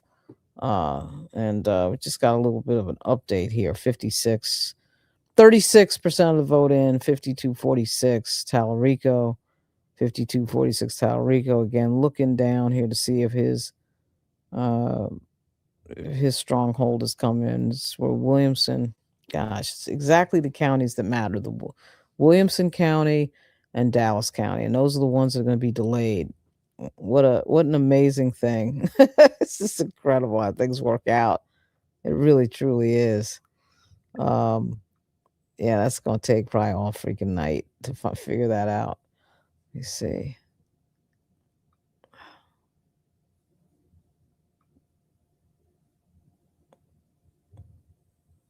Mm.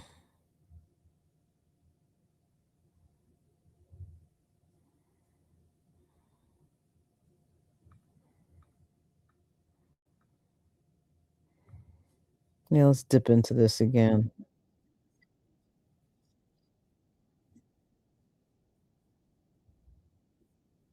For the Democrats, it's a little bit similar, right? James Talarico, Jasmine Crockett, you look at voting wise, policy wise, they are a Democrat's Democrat. Both of them are a Democrat's Democrat. Yeah. But it's a matter of who do you want to be your fighter in November and who do you want your fighter against a Ken Paxton? Who do you want to be your fighter against a John Cornyn? This is where you talk to Yeah, they really are quite the same on most policies. I didn't see any big differences there that were blowing my doors off. They're seeing the same thing, except saying it differently. And that's just what it was.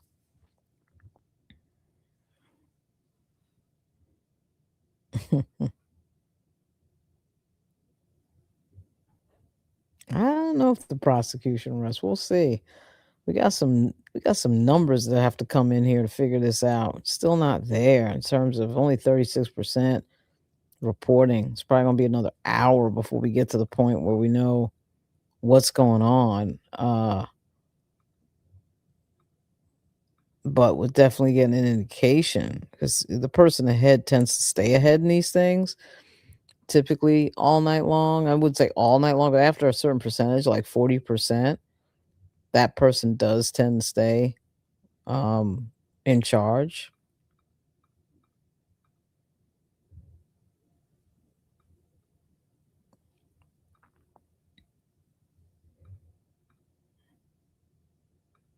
Let me see. There's got to be some sort of live feed out there that see what it's not Kornacki, but another one that really goes into a thing.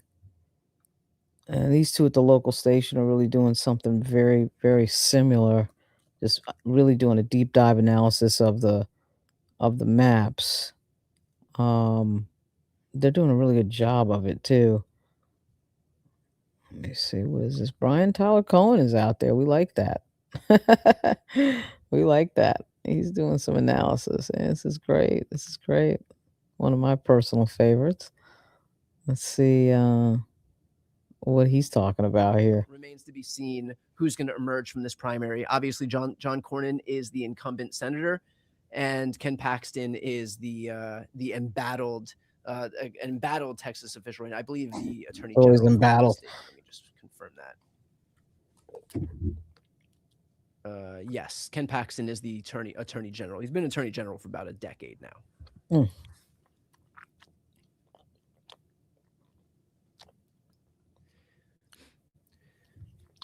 I'm getting the question, what's the single biggest indicator tonight that midterms are on the right track? I'd say turnout numbers right now. The fact that right now we expect that this Democratic primary is going to have somewhere in the ballpark of 2.4 million voters, whereas the Republican primary in Texas is going to draw somewhere in the ballpark of 2.1 million voters. That is a good indicator that the enthusiasm is on the Democratic side, that turnout is depressed on the Republican side. And if we can kind of extrapolate these numbers into, I can't show too much of this because I gotta I gotta pay him money if I show too much. But he's good. He's great. Brian Tyler Cohen is fantastic. Let me see. I don't know what C-SPAN is doing here. What is C-SPAN doing? They're just really only talking about North Carolina? North Carolina, how they voted in previous presidential elections. How is the president polling in North Carolina? Will that have an impact tonight and heading into the general election? Yeah. That was like a live feed. I'm not sure what they've got to have a Texas thing someplace in there. There's an AP feed. Let me see.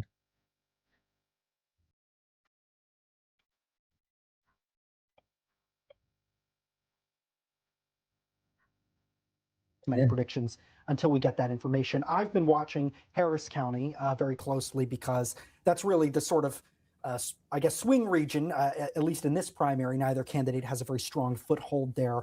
Right now, Jasmine Crockett has a 9-point edge in Harris County, 65% of the vote in, so still a ways to go. But what really is standing out to me is just how much James Talarico is absolutely demolishing Jasmine Crockett in Travis County, which is Austin. That is about what we would expect. It's hard to come up with a part of the state that's better equipped, better, aligned with the Talarico sort of image and message. And of course, he's from Williamson County, which is just to the north. But he's currently beating her there 76-23. So there are parts of the state where her message is not resonating. Abby Livingston. Just as we expected, counties where there is a significant Black vote are coming in strong for Crockett. The exception to the rural angle that we've discussed is East Texas, where I went to camp as a young woman or a young girl, and she's doing very well in East Texas. Another interesting part is we don't have Williamson County, which should also be very strong for Talarico. But again, I want to come back to South Texas and the Hispanic vote. And the Hispanic vote has not been terribly reliable in Texas, particularly in primaries. But that has changed. And there was a special election in Texas in my hometown of Fort Worth in January. And Hispanics turned out very strongly, especially when compared to historical precedent. And so I think this is a vote that is up for grabs. I think we are seeing similar patterns as we saw in the New Jersey governor's race in Passaic County, in the Miami Democratic mayoral race in Florida, and in the redistricting statewide ballot initiative in California. The Hispanic vote is the most interesting, most crucial, and most up for grabs vote in American politics right now. And Abby Livingston, while you're talking, we're showing our viewers the 2026 election map here in Texas. James Talarico is in green, as you're talking about southern Texas, and Jasmine Crockett is in purple. So what are you seeing here then with the way that the colors are coming in? So if you go down to the very tip of Texas, that's where the population center of South Texas is mostly consolidated. And so it looks like Talarico is doing pretty well, particularly in Cameron County. He's up 14 points. And so that's a very promising sign. We don't have Laredo yet. I think that's going to be very crucial. When you move. That's an interesting analysis. Finally talking a little bit about Hispanic vote and get some results in here. Because really this is, they are the group that may decide the entire thing for the evening. But, man, what a situation, like have this type of turnout for the Democrats and find out that it's not just the Crockett turnout. This looks like it was excitement across the board for the Democratic Party. That really makes me believe that not only were they turning out for Crockett, they're turning out for Talarico, they're turning out against Donald Trump, and that record number of turnout for like 30 years or whatever it was, 25 years, 2.4 million Democrats showing up is quite something. And I wonder how it's going in Arkansas and North Carolina when it comes to the turnout numbers. It's a pretty freaking high turnout number. But let's see what else is going on here out there on the internet in terms of what people are talking about. In the Democratic or the Republican. I think the rest of these races, they've already called that. Called the governor's race. Was there really any race there? Okay, let's look at the results here. So 37%, 52-46, Talarico, 52-46 still. Again, you don't have Williamson in Dallas, and it's amazing. I love how the election people tend to mess up the most important locations. It's just incredible, just absolutely incredible. 37% of the vote is in. So, again, by about 9:30, we should get some sort of prediction, maybe from AP or somebody, about what's going on here. There should be some sort of indication about what this result may be.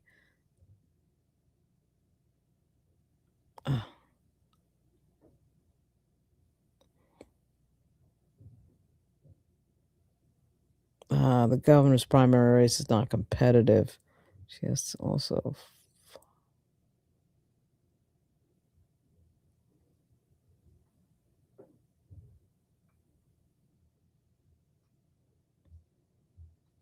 I've got the sound down on that because I don't want to get in trouble with YouTube.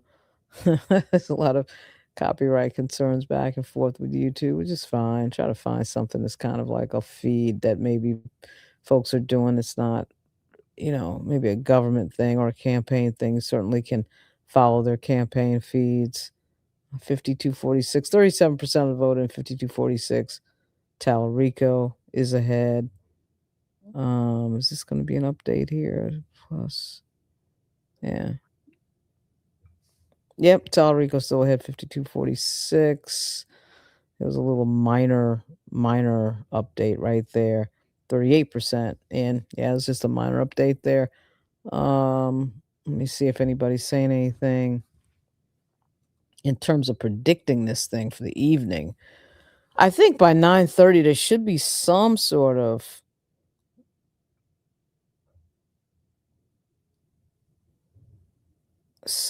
prediction. Seems like they're trying to be.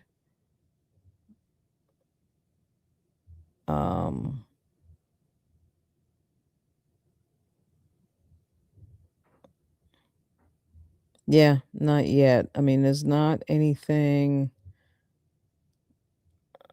that is definitively just given results. It's going to be hard, I think, for the Republicans. If Talarico wins, it's going to be hard for them to run against this guy. No doubt about it. Absolutely no doubt about it. It's going to be hard for them to figure out a way to get after him. He's going to run to the middle in all probability. And when he runs to the middle, particularly if he's got Paxton up there, Paxton's going to look nuts. And then Paxton's going to probably have to embrace Trump. And then you have that whole question. And I think that's something that the Republicans really don't want to have to deal with, quite frankly. But they're going to have to, certainly if Talarico is their opponent. He's going to really make them think about that, I think. I mean, he'll run to the middle on some issues, but certainly on the Trump question, he's right hitting the billionaires like crazy. You got to be doing that in the primary, but in the general, things do change in terms of how ideologically he wants to be, if in fact he wins. Let's see.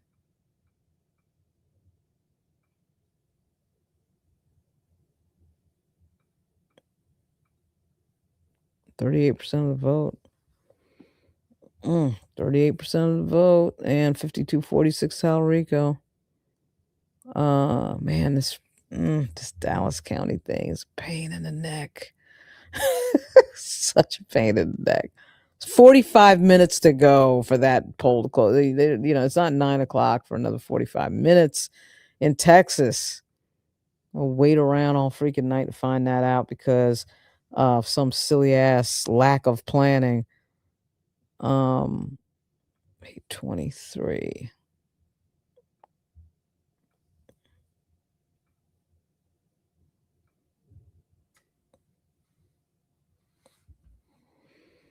Face the Nation has Talarico up by 7. Again, we're going to see whether those polls were right. There was a poll that Fox did, there was a local Fox station in Texas, had a Talarico up by like 8 at the end, and everybody was looking at that poll, but nobody wanted to really, say that it was, it was legit one way or the other. But the polls were all over the place. Some had her ahead, some had him ahead, and it was just like you just couldn't tell what that meant one way or the other. Just the polls just absolutely all over the place. Have they counted early voting? I don't know the answer to the early voting thing. I'm sorry. Have they counted early voting yet? Yeah, I don't know the answer to that. I think Dallas. I don't know if Dallas will win it by 350,000 votes. Did they turn out is the question. Dallas will win it. She'll definitely win Dallas. And again, this is a message. It's a matter of how much you can run that up. Counted early voting yet. Yeah, only the votes count is right. I mean, I'm not going to say the polls are all lies. Again, it's going to be interesting to see which polls were right after this is over. And I cannot wait to I cannot wait to look because there were some polls just all over the place. Some had her, some had him, and who knows why that was. I mean, the polls really shouldn't be that all over the place, seems to me. They should have been a little bit closer than they were. But you have polls that had like her 10 up and then him 10 up. And I'm thinking, well, why is that? Were they polling a certain part of the state? Were they polling certain people? Were they polling a certain demographic? Like, what was going on with that? The polls were all over the place for this race. And I just cannot wait to find out who was right. Because whoever was right wasn't playing any games. They were running a fair poll and probably not a push poll and not trying to, in some way, not trying to in some way impact the income of the outcome.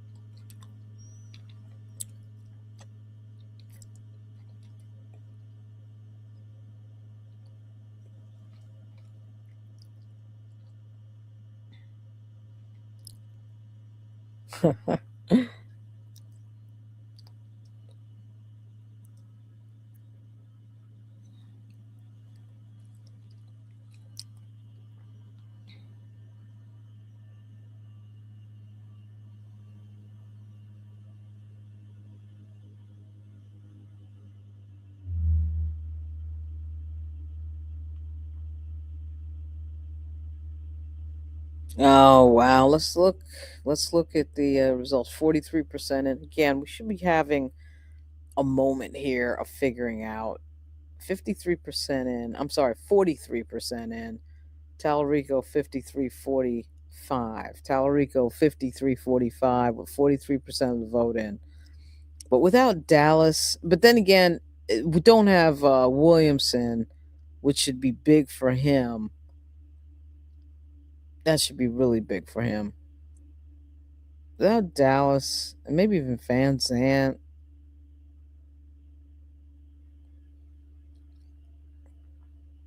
I don't know what Johnson's going to do. A suburb county in the Dallas-Fort Worth area where white voters make up the largest group among Democrats. Biden won. Blah, blah.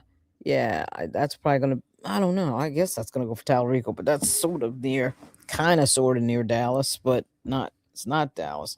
So I don't know that she can run it up to overcome a 53-45 vote difference. There's a ton of votes there. She would have to overcome 80,000 votes. 44% of the vote in. Let's see what NBC is saying here.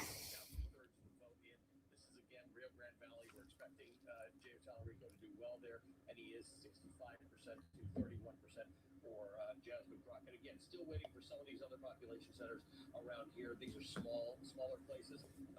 But if you look at Cameron County, again, 64% of the vote in. Talarico's got a lead of 63%. We're also filling up in the middle of Texas around here, and they're sharing it. This is Talarico, and then you got Crockett. These are not big districts as you can see, there's a few hundred votes here and there. Same thing up here. You've got Talarico's winning a lot of smaller counties. Yeah, Talarico is winning a lot of these smaller counties. Smaller counties don't have a whole lot of big vote totals, but obviously that adds up. Even though it's not huge numbers, still he's winning a lot of those smaller counties, and those numbers are definitely adding up. No question about that. But again, Dallas, here's the boy. Man, is it 700,000 votes in Dallas? Oh, let's see. I'm going to text Roland Martin and ask him. He's from Texas.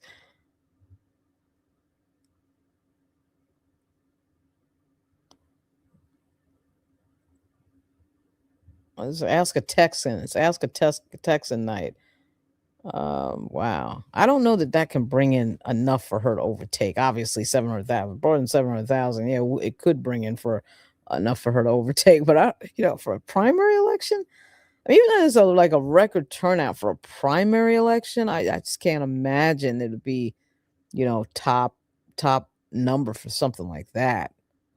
He's answering really fast. Good. That just would be.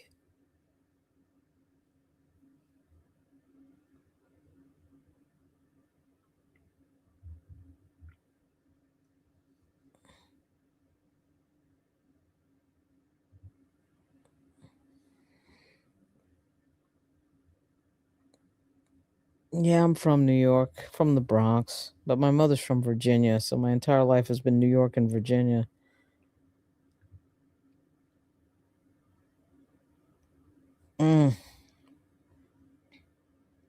Yikes.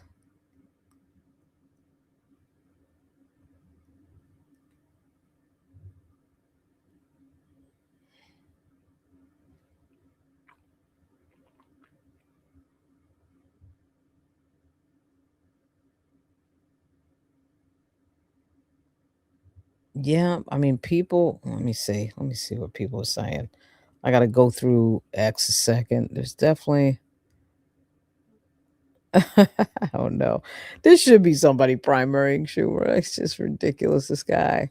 He's been in way too long. Somebody's probably going to call this pretty soon. 44% of the votes in. Talarico up 53-45. And yeah, I know Dallas is not here, but then again, Williamson isn't here either. They might have delayed that as well. And Williamson is definitely going to be Talarico country.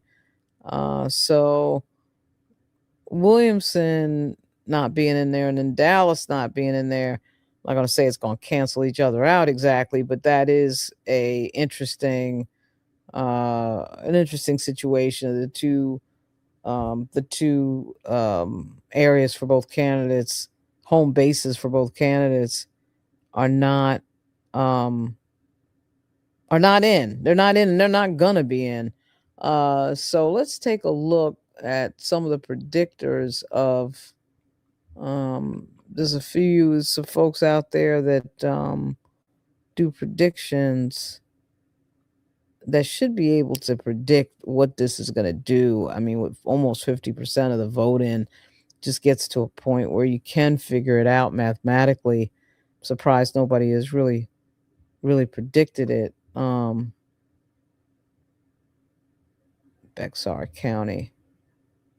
Bexar County, and that is for, and that's a very Hispanic county. Looks like Talarico has won that 56-42. That's interesting. See what else we got.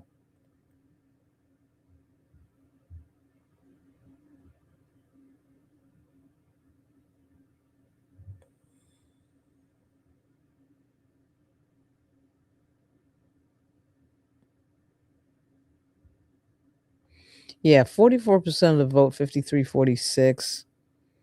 Yeah, it looks like Talarico's going to win. Just looks like Talarico is going to win.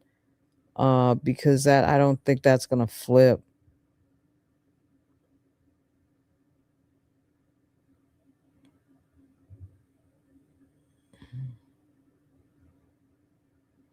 I don't know who Volstead is, but they're saying that he won. You know, I don't know who that is though. Looking for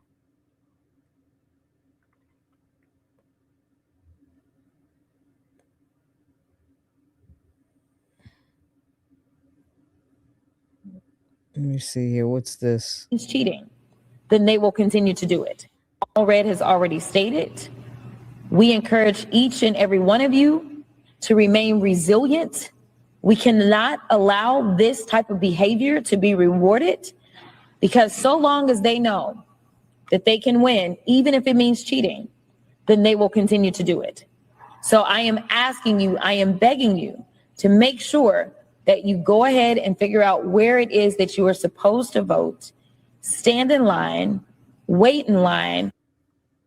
Okay. I don't know exactly when that was. I guarantee I'd be surprised if that wasn't earlier, when the first report came out of there being some sort of irregularity and all this stuff, and people are confused about which polling places they're going to. That was probably about 2 or 3 hours ago, maybe 6 o'clock-ish, 7 o'clock-ish.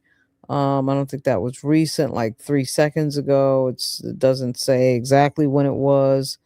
Let's just keep going here.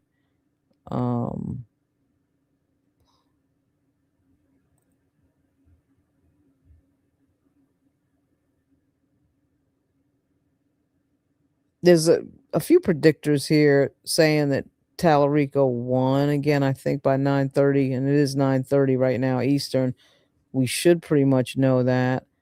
But I'm trying to find out if Redistrict has called this race. Let's see.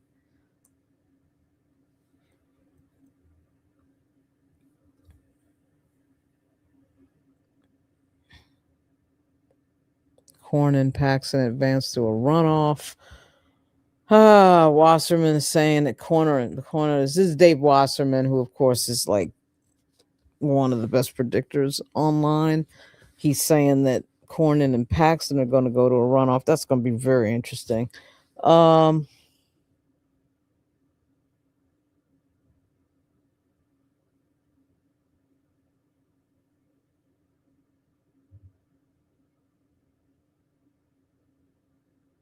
Crenshaw and Al Green are in trouble. So is Al Green in trouble or not?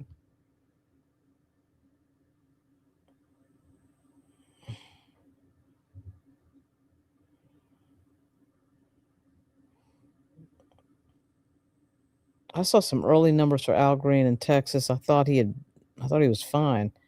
This is all actually a result of the mid-decade redistricting, which of course messed up Jasmine Crockett's seat and Al Green.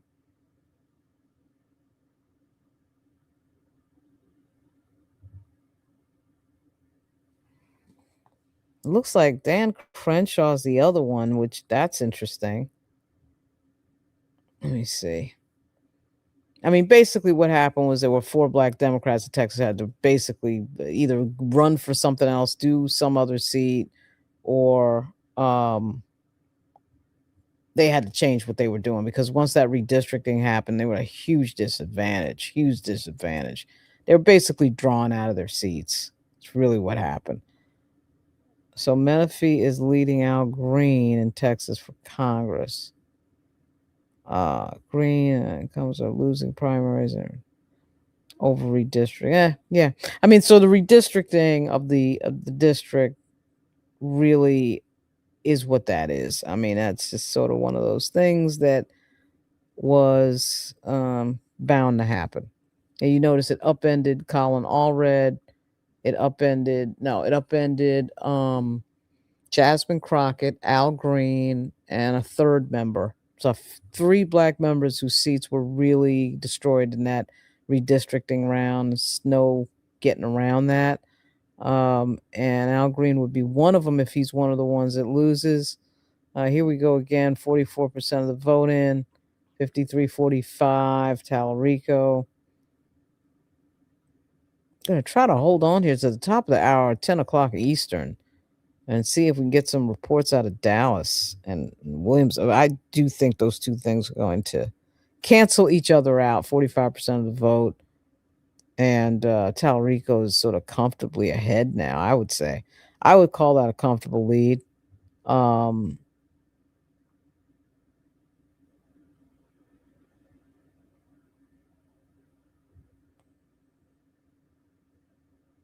Yeah, I would call that a comfortable lead. I would call that a lead that'd be very hard to upend. I think it'd be hard for Crockett to get ahead of Talarico with that type of lead.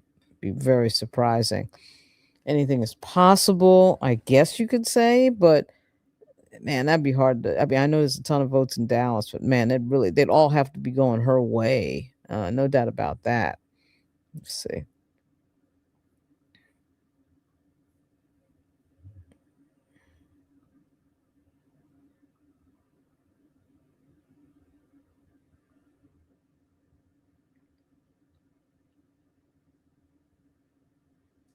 Let's see here.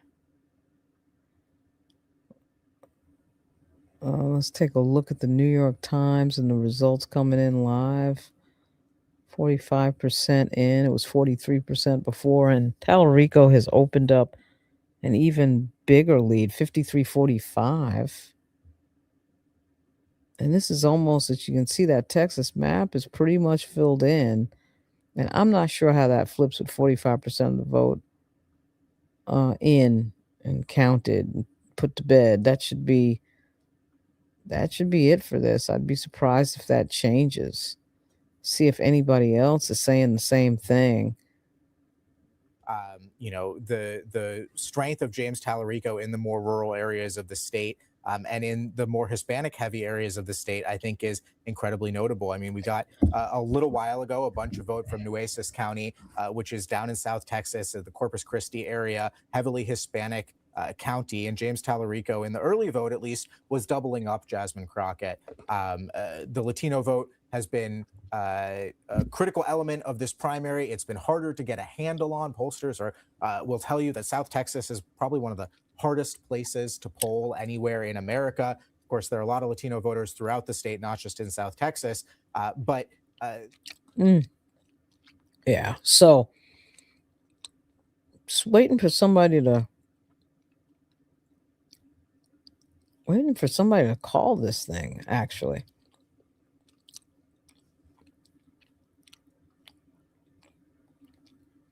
At the same point at which we were vote left to be counted. I presume the reason that this race hasn't been called with 50% of the vote reporting is because Jasmine Crockett is from Dallas, and so that's going to be a major portion of her vote share.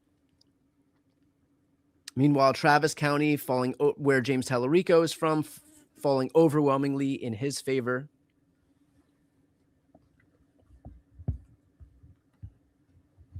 Yeah, I'm surprised this hasn't been called. Nueces County. Nueces? About 2/3 of the vote reporting right now, 65%. James Talarico is taking almost 2/3 of the vote as well. And then we have some smaller counties along the southeastern border of Texas, the Gulf border here. All right, let's go statewide again and see what it's looking like. Still at 49%, so it doesn't look like we've gotten any votes in the last little while. Yeah, everybody's waiting for Dallas and Williamson. I don't know that you need Dallas and Williamson. Jesus. I mean, I know there's a ton of voters there, but it's all a turnout game, and the question is, did they turn out? Going to be interesting. Yeah, Talarico actually is pretty progressive. I mean, there was never any big divergence from the two. It's just that you learn about what the style is going to be for the Democratic Party in Texas going toward the midterms. The two really weren't that different in terms of policy, Talarico and Crockett. It really was stylistic. And whether or not you want to run toward the middle, and you can see that Crockett was not interested in running toward the middle. She's doing what she was doing. She wasn't going to run toward the middle at all. I suspect Talarico will, depending on who his opponent is. If it's Paxton, he's not going to have to run toward the middle too hard because Paxton is such a such a right wing, nut that basically, I mean, I just no way. I mean, he's a right wing guy that's been involved in tons of corruption, tons of scandals, and everybody's gonna, I think, respond to that. Let me see.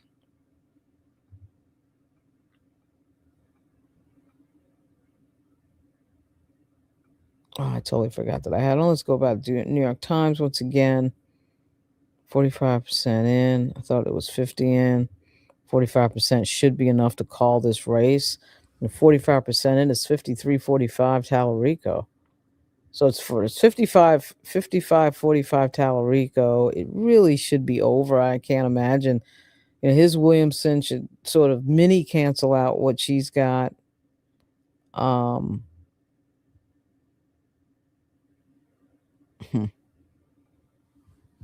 Well, Miss Sparks, I don't want to get too conspiratorial. We'll see. I will see what happens. It will be an overwhelming amount of votes in Dallas for Crockett. But again, it'll be an overwhelming amount of votes in Williamson for Talarico. He's from Williamson, so he's going to do well there, no doubt about it.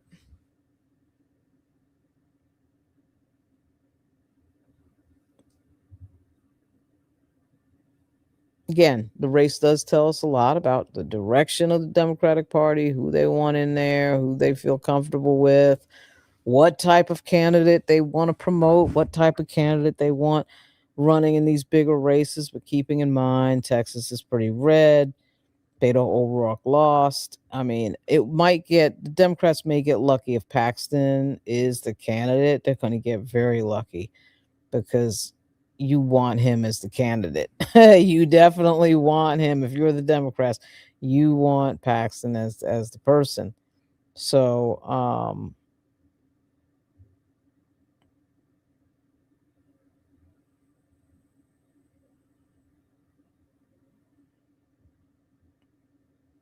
yeah, people keep saying that there's a ton of votes coming in from Dallas, but I don't know that. I just don't know if it'll change that much. 45% of the vote in, and it should be a prediction coming up here.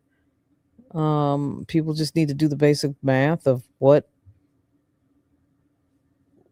I don't know. They should do the basic math. How many votes she would need at Dallas to surpass that lead? Now, I just don't see that happening. We'll see.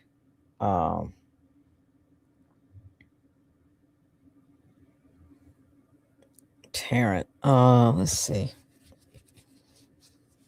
Yeah, let's see if Redistrict has made a prediction. If he makes a prediction, I'm probably going to. Dan Crenshaw lost.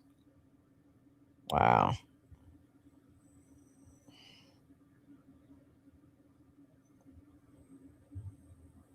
Talarico takes Roba. Yeah. So, again, 47% of the vote in, and Talarico's ahead.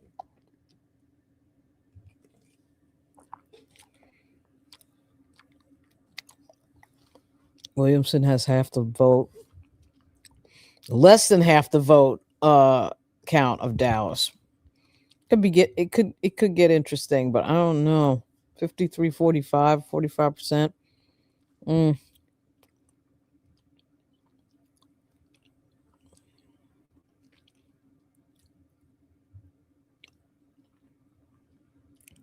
I don't know. I just don't think there's enough there to flip the numbers, particularly when he's picking up some things like 80-20 out there.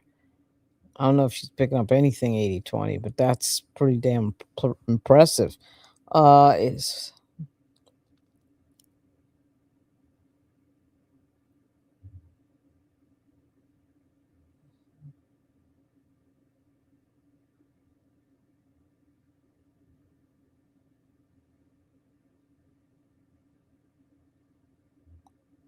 I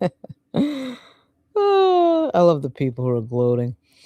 It is so sad the Mexicans in the border towns in Texas are more in favor of the Republican Party. It is interesting.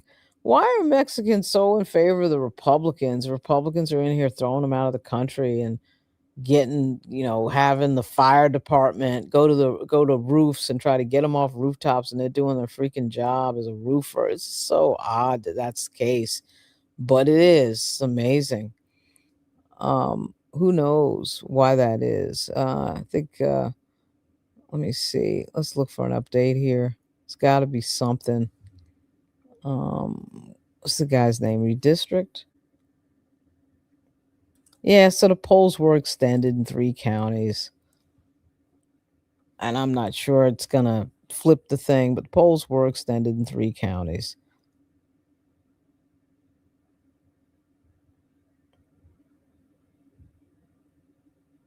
Apparently Al Green has got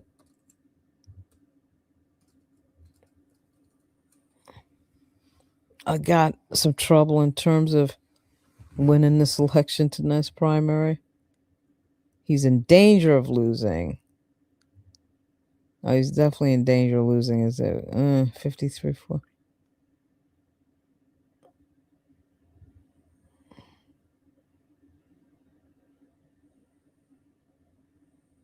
Yeah, amazing. He's losing right now, 66% of the vote in. And boy, Crockett, Talarico's frozen in place, I guess, until another 20 minutes until we get Williamson and everybody else in. Man, and Dallas, of course. But that's annoying. It's ridiculous. Most important counties in the world haven't reported. Gotta be kidding me.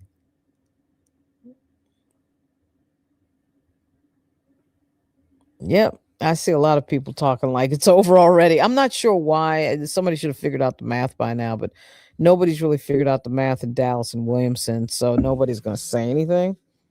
But I would be surprised Talarico if she could overtake him on that. Democrats should not want Paxton. Cornyn is a rhino and won't get as much support. That's probably true. It's just that Paxton has a ton of issues that, man, if the Democrats can't win against him, they really need to pack it in.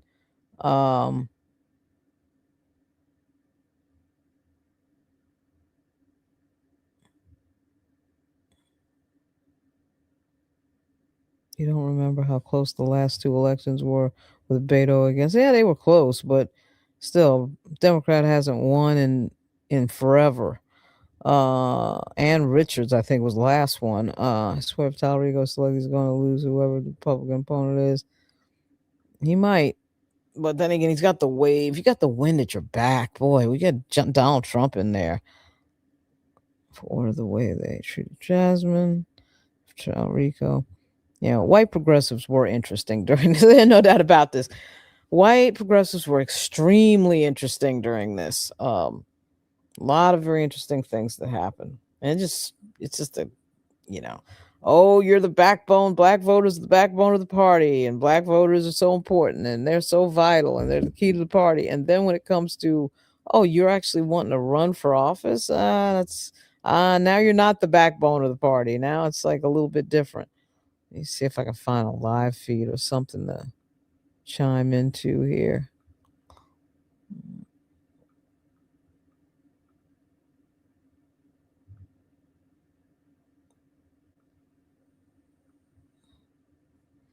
I don't think I can find anything that's really useful. Let me see.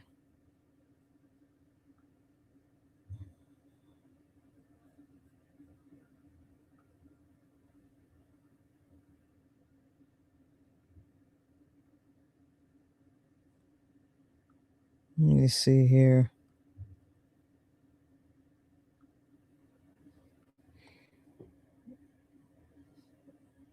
$90 votes? Oh, wow.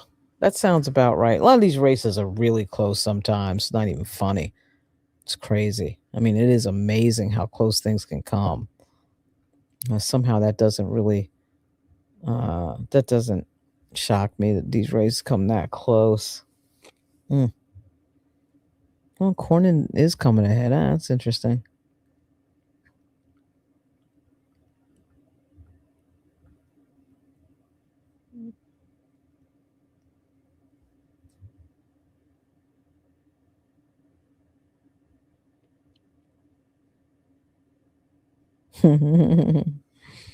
Yeah.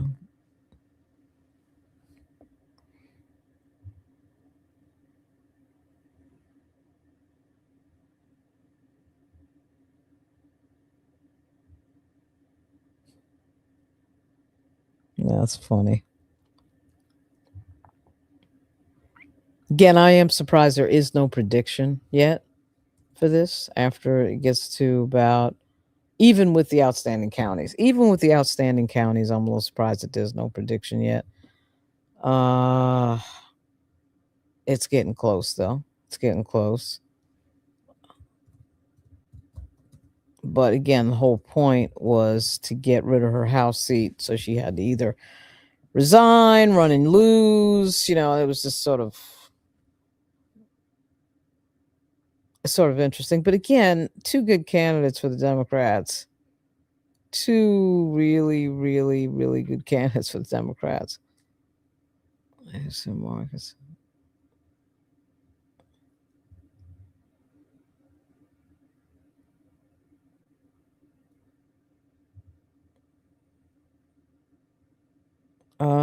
Wow, he looks like he's a Democrat. Wow, it's so interesting.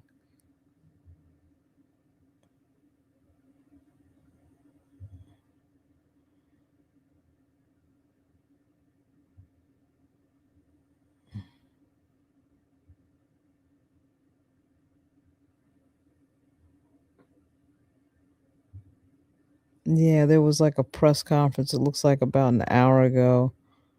Yeah, let me play some of this. It's interesting. About a minute or so. I've got people that are sending me emails. I have video recordings of voters that are crying and hurt. None of this should have happened. Let's talk about the many failures.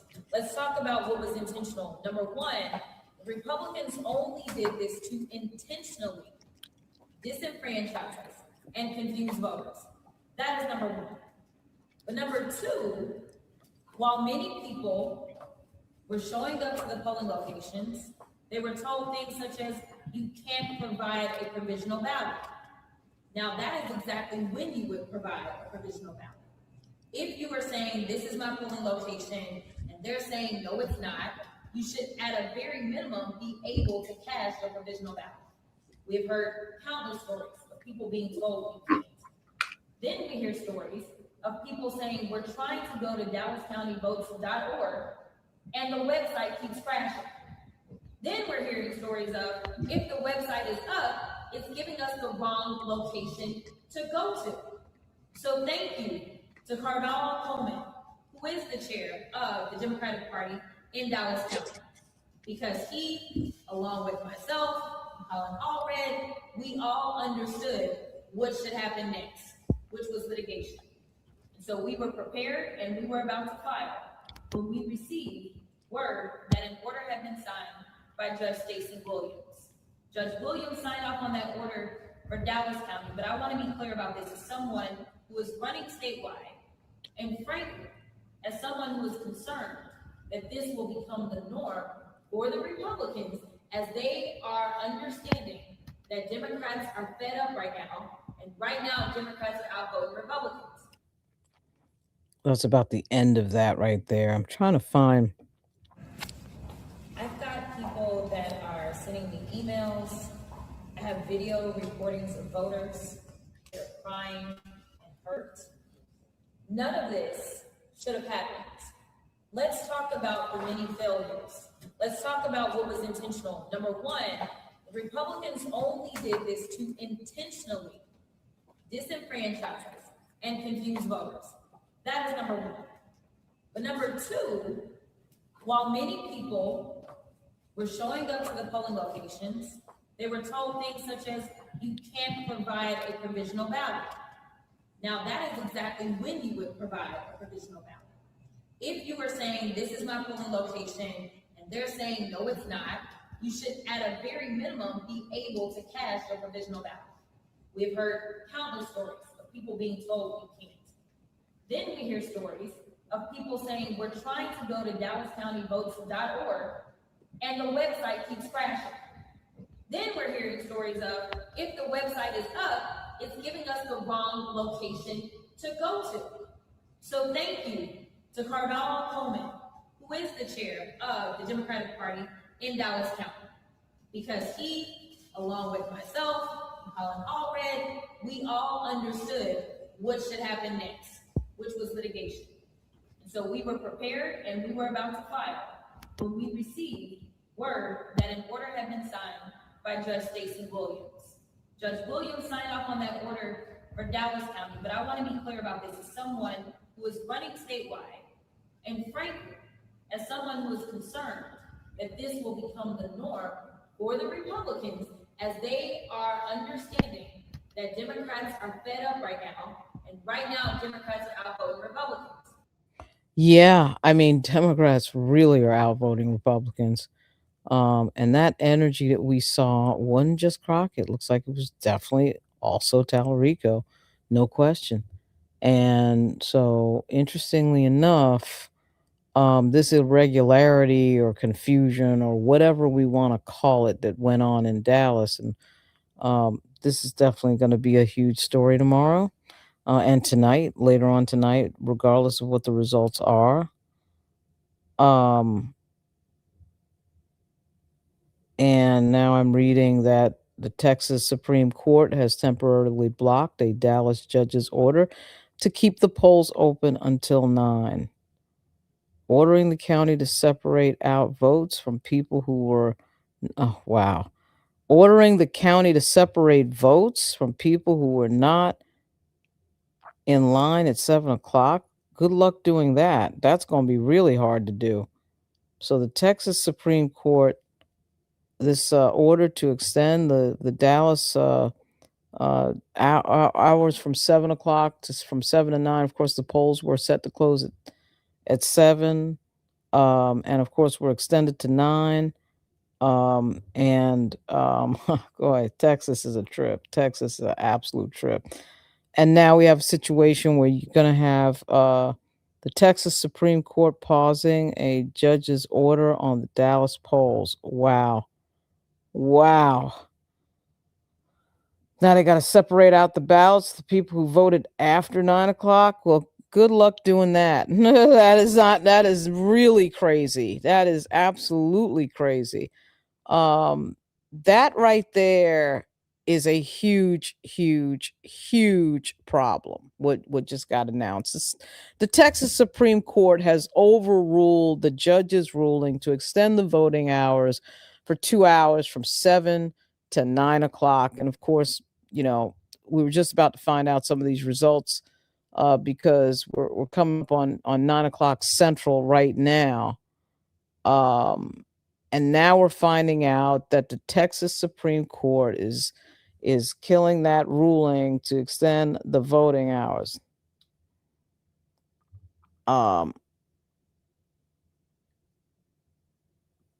And this is all, to me, I mean, let me find the rest of this press conference that they did where she's talking about this, because this is actually starting to, of course, be a bigger deal as the hours go on here. At first, I didn't think it was going to be that big of a deal, but I think you do have to argue that the percentage of victory may surpass this as an issue in terms of, I mean, if Talarico is way, way, way, way, way ahead, but still it is suspicious to me that, of course, of all the counties that this happened in, it had happened in Crockett's home base.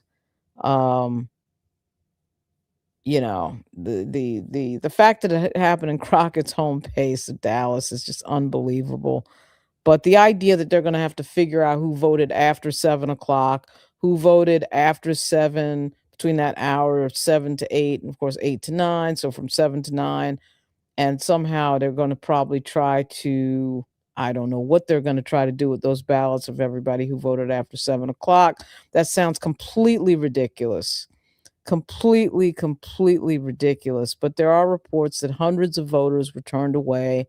Hundreds of voters were turned away. And that's gotta, that's something that's going to be a problematic feature of this evening. There's just no doubt about that.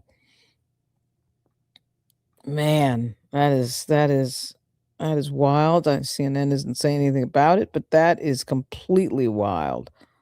Oh, let's see, general statement, Texas.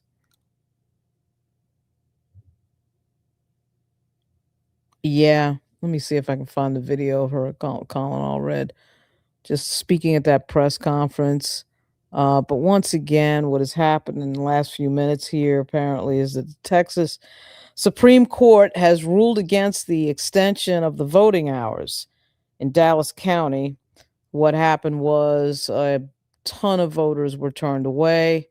And when those voters were turned away, a judge decided to extend the voting hours, which that is not unusual. So I'm not sure why. It's not like, oh my God, that's never happened before. That's happened. That's absolutely happened before.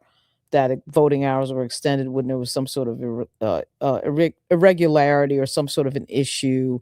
What happens? They just extend the voting hours, and so now the Texas Supreme Court has stepped in and said, well, the voting hours shouldn't be extended. Not only that, we're going to try to find out who voted after 7 o'clock.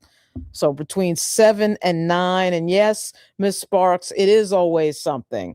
It is always something. That is an incredible development into this election. And, you know, I was completely wrong when I said that I didn't think any of this would impact what the outcome was. And in fact, it still may not impact what the outcome is, but damn it, it cast a huge shadow over this evening in terms of figuring out what's going on with these results and what happened with the people who were turned away. And really, that is a good question. Imagine what would happen in November. Okay, this is the primary that we're talking about tonight. Imagine what would happen. Okay, so with 46% of the vote, by the way, just to take a peek at the New York Times results, 46% of the vote, Talarico is ahead, 53-46. Again, we do not have Dallas in. Dallas County is not in, which of course is a Jasmine Crockett stronghold. We also don't have Williamson County in, which is a James Talarico stronghold.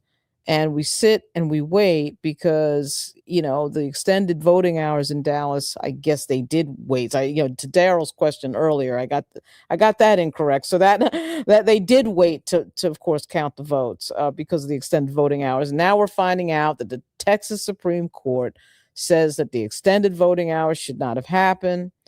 And, this is a good questions in the chat about if this is happening now, what's happening in November? Yeah, very good question. Very good point. What is happening in November if this type of nonsense is happening right now for a primary?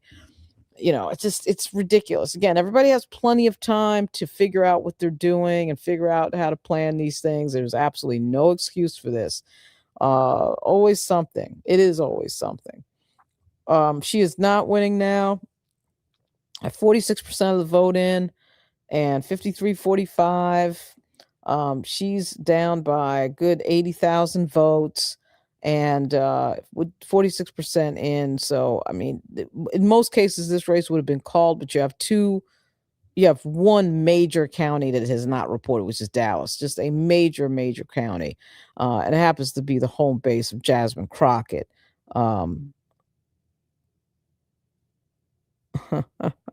Good. Voting early is really a good idea. Yeah, they actually should have voted early. I mean, I'm not going to say that's not true. There is something to the fact that people wait, but people are busy, and I respect the fact that people are busy. People have stuff to do. They have stuff to do. They go to work, and dropping their kids off, all sorts of stuff. But yeah, there was early voting. There was early voting. I mean, there was early voting days ago. So, 2 banks, post office every day open. Yeah, I mean, there should have been some early voting here, but this is just still, it is crazy that this is happening, and this is starting to become a bigger and bigger story. And the Texas Supreme Court pauses the judge's order on Dallas polls. I don't know what pausing the order means.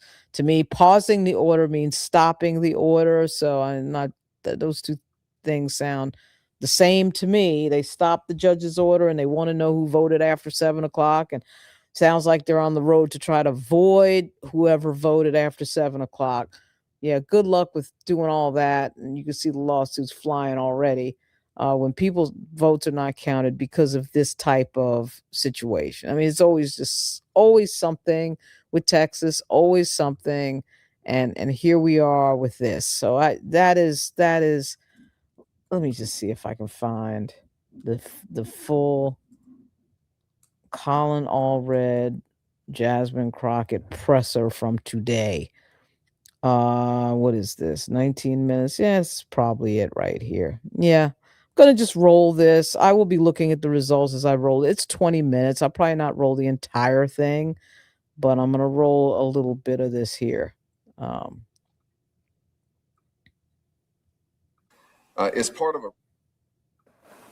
This is a press conference earlier where Colin Allred and Jasmine Crockett were going to sue Texas over this irregularity and this confusion or whatever the heck it was, and they threw up a press conference to address it. Of trying to disenfranchise Black.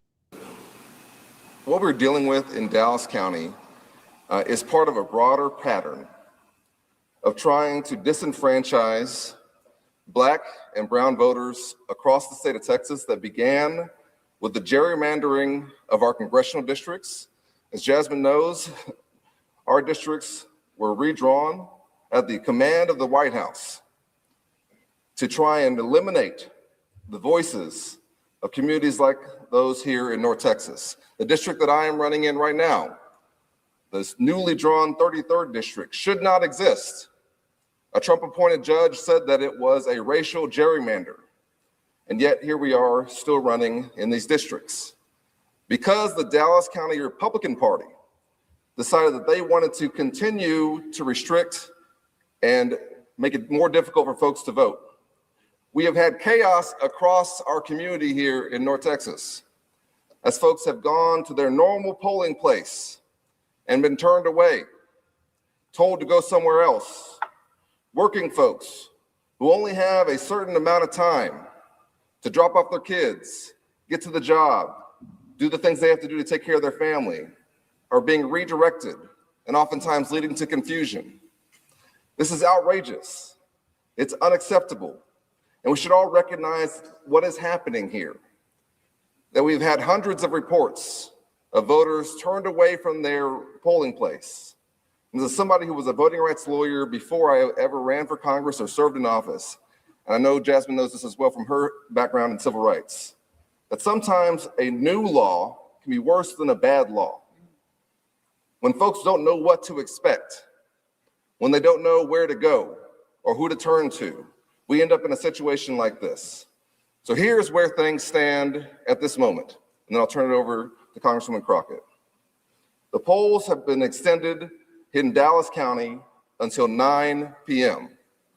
I encourage every voter in Dallas County to get in line by 7 p.m. to make sure that your vote counts. Should you get in line after that, though, stay in line.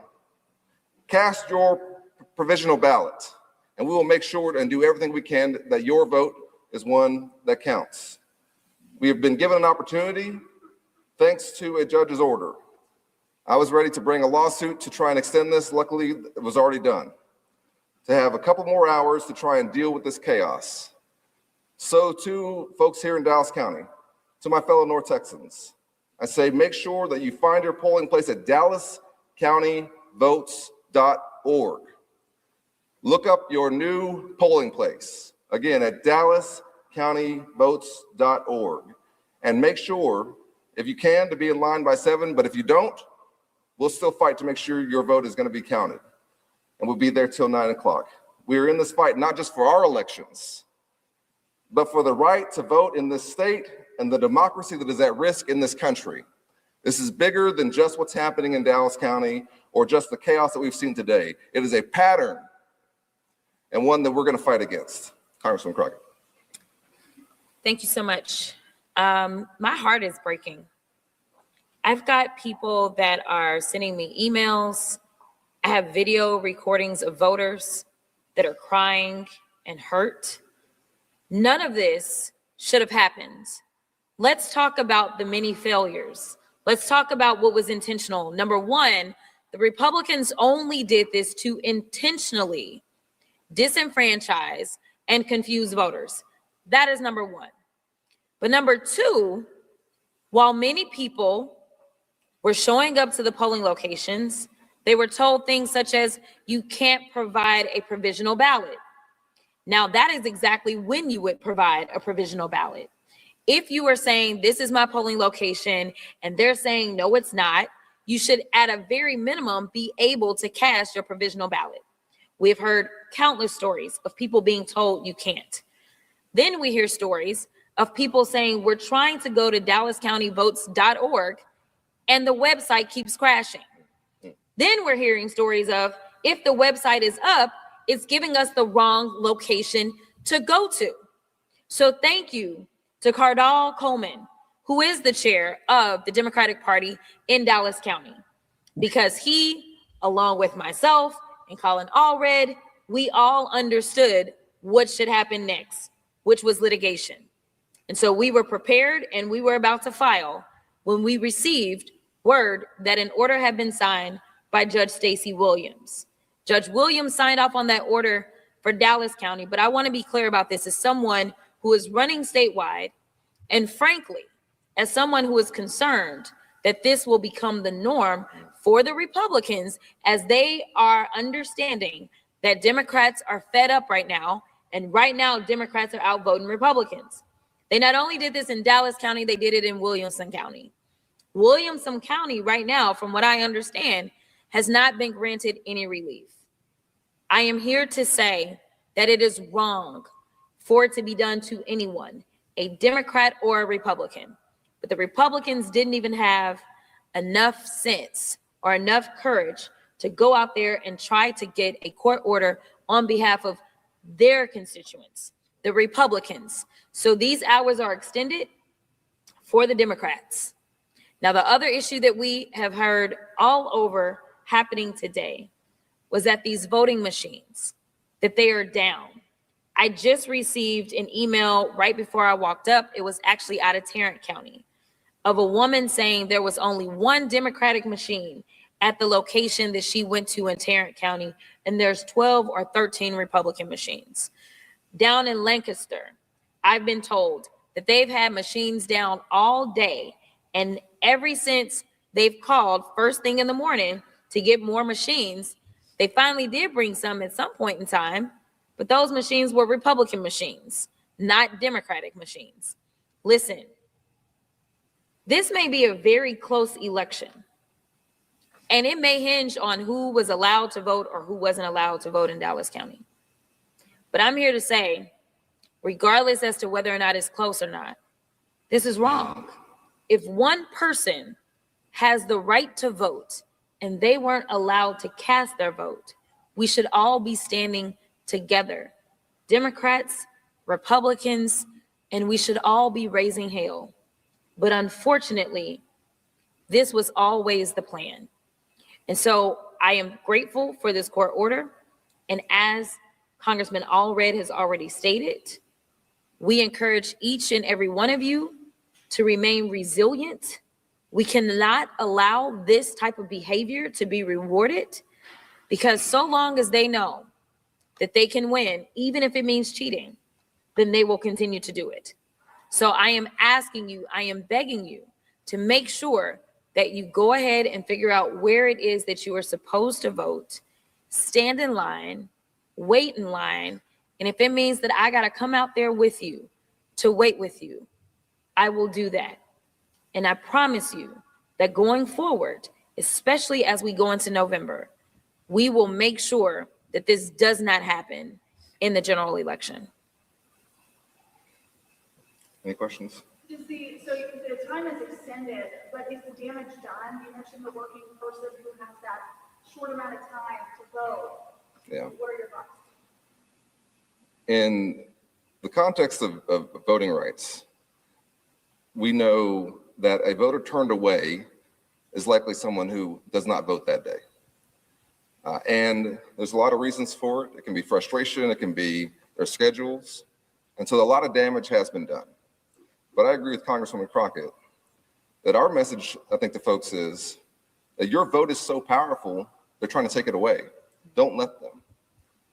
And stand in line if you need to. We'll be there with you. We'll fight as we were fighting in court to get these hours extended. And this is an opportunity now that if you did miss that window, perhaps this morning when you were going to do your drive to work voting, that now you can go maybe this evening. I've got young kids. I understand how difficult that is.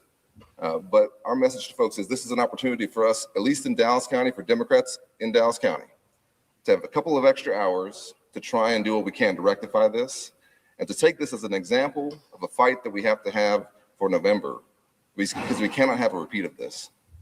Yeah. Do you guys by chance know when the last time Dallas County had to extend the vocation hours by? We've had it happen before, often because of machines or running out of ballots. In fact, the election administration, for me, is when I used to work in this, was often the most frustrating part. And this is, I think, also intentional, that we don't put enough state resources into running our elections. They don't have enough translators at polling sites. They don't have enough Spanish language ballots or other language ballots at polling sites. We make it difficult for voters with disabilities to vote. And I think a lot of this is intentional. So this is not without precedent that we've had to have an extension of the polling hours. I don't remember it being done because of one party's decision to throw this into chaos like this, though. Congressman Crockett, your district obviously spends a lot of Dallas County organizations support. If turnout turns out to be quite low in this district, do you still respect the results of the primary today? I don't know what you mean by respect the results. I definitely don't plan to engage in a January 6th, if that is what you're talking about. Listen, if it is clear that this is a very close race and potentially this race was impacted directly by this, I'll be disappointed. But curing this issue after the fact is almost impossible, which is why, as trained lawyers, we were like, it can't just be enough that we say, well, this is a problem and just stand there. I mean, when you're looking for leadership, you need people that have skill sets that understand the importance of what's happening in that moment. And that is why it was a matter of, okay, if we need to file this litigation ourselves, because time was ticking. If you file after the polls are closed, it's too late. So, this was filed in a timely fashion. We have been waiting. We have been getting stories. We have been collecting evidence because those are the things that you may need, especially if you have some pushback that is coming your way. But at the end of the day, there is no way to cure it after the fact. And so ultimately, would I be disappointed if for some reason it seems like this was a very close race and a lot of people that I would assume were supportive of me were disallowed? Absolutely. I can tell you that we have no idea how many people are being turned away. But as I was at Oaklawn, I can tell you that as at least in the time that there looks like Crockett is out here live. I'm looking at MSNBC and I see some footage. Let me see if I can find that someplace. Let me see if I can find that someplace. But that was the earlier press conference. You can bet that's just going to boil into a bigger controversy. I don't know that she's conceding a lot, not, but there's a lot of folks saying that this is over and Talarico won. So that's something to know.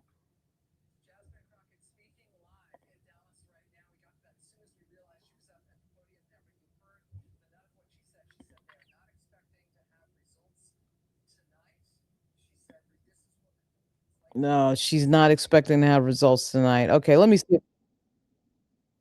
Let me see if I can re-rack it. 1 second here. Let's see if I can. She just appeared at the mic. I think Roland Martin got it. So let's see. He did. What the heck was that? So she just like appeared live there for a second at her celebration party. And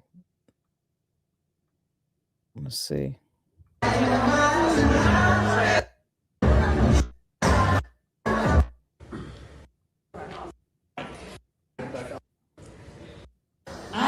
Okay, this is a very small part of this. Caught everybody off guard. Let's put it that way.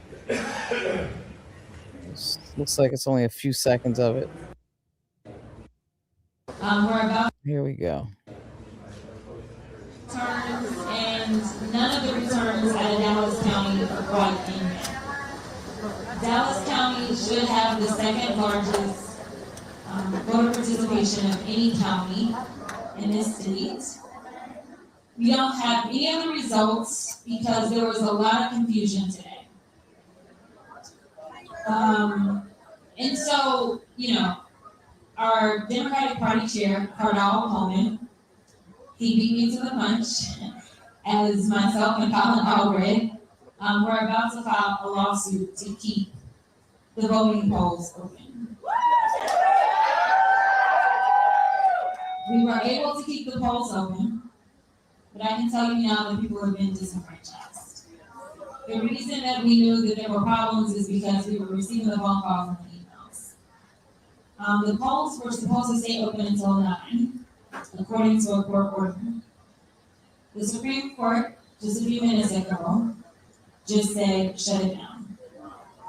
The Supreme Court also said that they are to separate any votes out that came in after 7 p.m. So here's the deal. I have no idea how it is that clerks are going to know who is in line by what time, because the rule is that if you're in line by 7, then you get to vote. And so once there was a court order saying you had until 9, I'm sure that there were people that joined the line after 7. They now are telling them that you have to separate the votes out. What this means is that we will not know what votes are to be tallied from election day out of Dallas County. For sure, we won't know that tonight.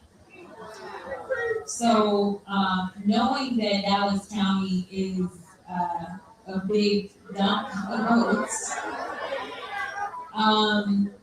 we, in my opinion, will not know the election results overall tonight. We need to see the Dallas County votes to see where they are. I mean, if the early vote comes in, which we may have the early vote soon, if it comes in and I'm losing Dallas County, then we know kind of where this thing is going. So, so that's my news, is that we're not going to have election results tonight, in my opinion, based upon what specifically is taking place in Dallas County. Unfortunately, this is what Republicans like to do. And so they specifically targeted Dallas County, and I think we all know why. So, I want you to enjoy yourselves, but I won't be back tonight because I have no idea of when we're going to get results, and I fully anticipate it won't be until tomorrow. So, I love you too. So that's interesting. So she appeared at the mic at her Victory Party location and made that announcement, which was really a duplication of what she said at the press conference a few hours earlier. And because of this confusion in Dallas County, this entire thing has become problematic. And my prediction that this would not impact these results tonight was incorrect. And in fact, some results have come in from Dallas County. Remember that the polls did close for them 22 minutes ago at 9 p.m. Central. It is 10:22 Eastern, obviously on March 3rd, 2026. And of course, the minute that those Dallas County results come in, they got the race a little bit closer. And of course, it's like 51-46. Now, whether or not that's enough for her to overtake, I do tend to doubt that, but you don't know until, of course, the results are in. So now this looks like something that's a tomorrow story. It's 10:22 p.m. I'll go for another 10 minutes or so. I'm going to read the comments on my way out. And I want to thank everybody for joining. Thanks. Please hit the like button if you can. Subscribe if you can. definitely hit the like button to push this thing out because it's a 3-hour piece tonight. Definitely a lot of fun, but certainly a lot of controversy in terms of this situation with this Dallas County thing. Hundreds of people getting turned away. And of course, what those people tend to do is contact their local representative, who in fact is Jasmine Crockett. So she said she got a ton of reaction when the polls were not open. This is craziness. And shouldn't be that surprising. I do see that Al Green is losing, which is insane and amazing and crazy. Another crazy aspect of the night. But there's a lot of unpredictable features of politics, and we're seeing a lot of that tonight. Dave Wasserman did predict that that James Talarico is going to win. That was about maybe 15 minutes ago. And he says that Talarico is going to win. Of course, it would be interesting to see this race with the full complement of ballots and not some sort of piecemeal thing. It would be interesting to see what the results are in Dallas. It is amazing, the absolutely endless effery that goes on. I mean, it's just absolutely crazy. There's always something, never a dull moment. That's for sure. In American politics, certainly never a dull moment. It is crazy to me. Let me just go take a peek at the New York Times again. The results did get tighter once the Dallas results start coming in. Of course, they're nowhere near being all of them in. 59% of the vote is out. It's 51-46. Still a pretty sizable margin for Talarico, 80,000 vote margin. But again, it would be nice to see the results of all of the counties, and particularly the one that Jasmine Crockett is the base in. She did get 191 votes out of Dallas. Again, only partially reported, 61% reported. That is a ton of votes. That did tighten things up, but it didn't quite do it in terms of her being ahead in the race. So I'm going to read some of the comments on the way out the door here, see what's going on. I can't wait to eat. And even though it's late at night, it's really too late to be eating, but I'll probably eat something. Okay. Please hit the like button. Really appreciate it. Latinos must love being played by white guys. Yeah, it's interesting to see who the Hispanic vote goes for. No doubt about it. I don't think Talarico is particularly dangerous for the Latino community, but these are the things that are just quite interesting in terms of who votes for who and why. This is going to be talked about for quite a while. You're not the only one who supports her next move, because she's probably going to end up with some sort of administration job someplace down the road.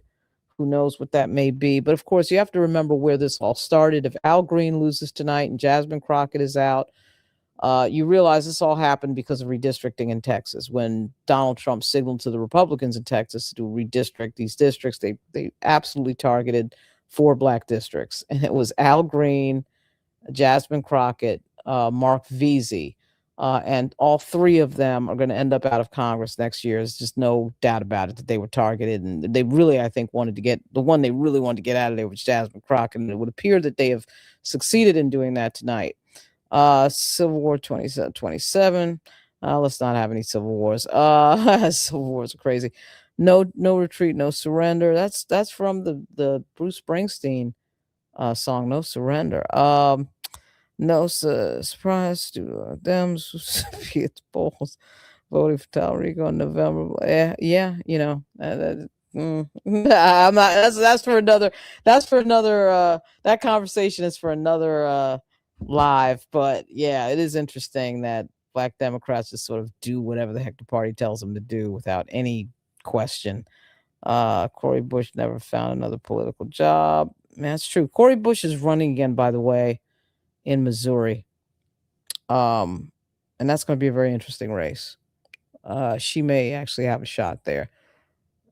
He is another Fetterman. I don't know. We don't know that he is, but it wouldn't surprise me. This whole Republican light thing would not surprise me. It would absolutely not surprise me at all. Thanks for having me in your life for probably a few hours tonight.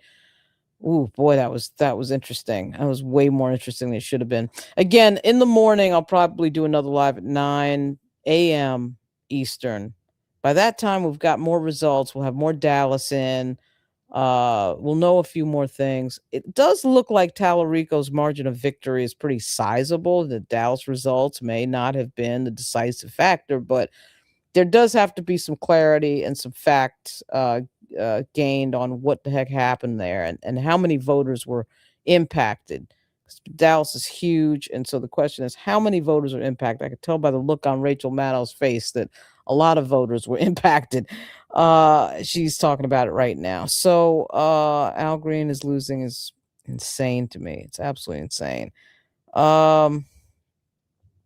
Thanks again, Mrs. Sparks.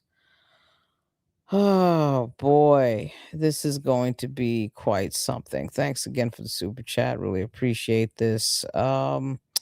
Yeah, this is crazy. I mean, it's going to be amazing. But by the time we get up in the morning, we'll know more, and we'll be we'll be better rested.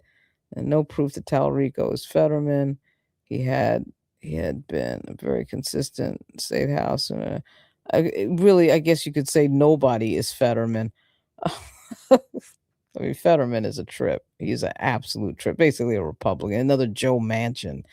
That's what we just needed. We were all dying for another Joe Manchin. Let's see. Okay, I'm happy. Talarico is a good candidate, though. Let's not forget that. It's not like she lost. If in fact Crockett lost, it's not like she lost to somebody who's terrible or how the heck did that happen? No, he's a good candidate. He is a good candidate. Two good candidates for the Democratic Party. Certainly an embarrassment of riches in terms of candidate quality. See the candidate quality going up. That's pretty good. That is pretty good.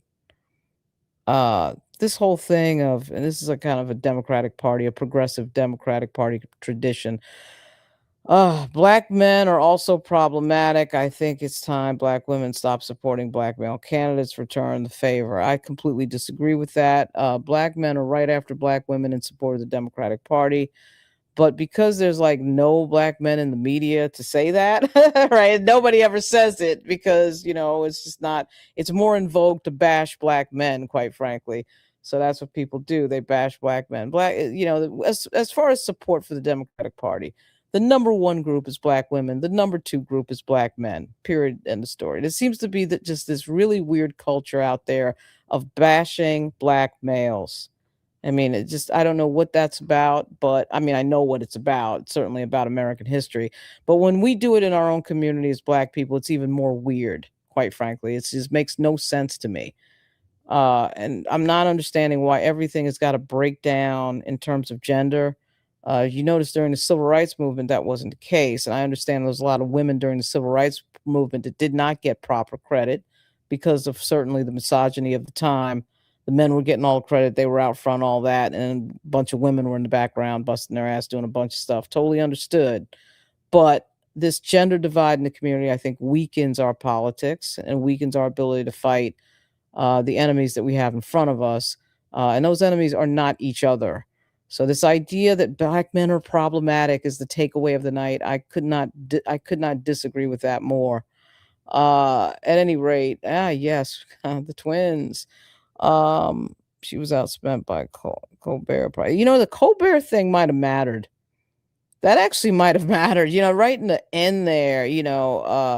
Crockett does not do a lot of interviews outside. She turned down the interview at Lawrence O'Donnell. And I get that, yeah, your thing might be your schedule might be busy or whatever. You have to remember that there's a lot of people that watch these shows. So there's that. He won't because the black vote won't come out here. I'm telling you, man. I think voters are going to come out though, because I do think that there is such a dislike of Donald Trump that we'll see. Graham Plattner. The Graham Plattner situation is quite interesting. It's very, very, very interesting. Humanitarian with Nuance Party. Please hit the like button. I don't want to do like what Roland does. Hey, there's 200 of you on here. 200 of you should have hit the like button by now. It's actually kind of funny when he does that. It actually works though too. Need a humanitarian with a nuanced party, anti-federalist push.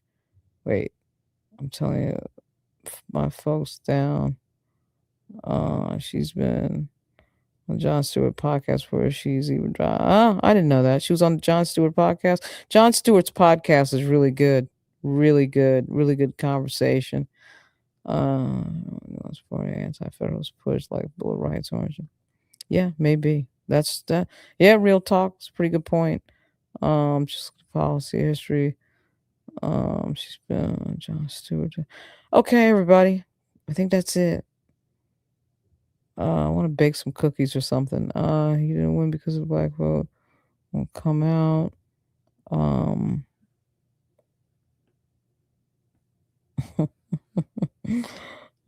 Comments are funny.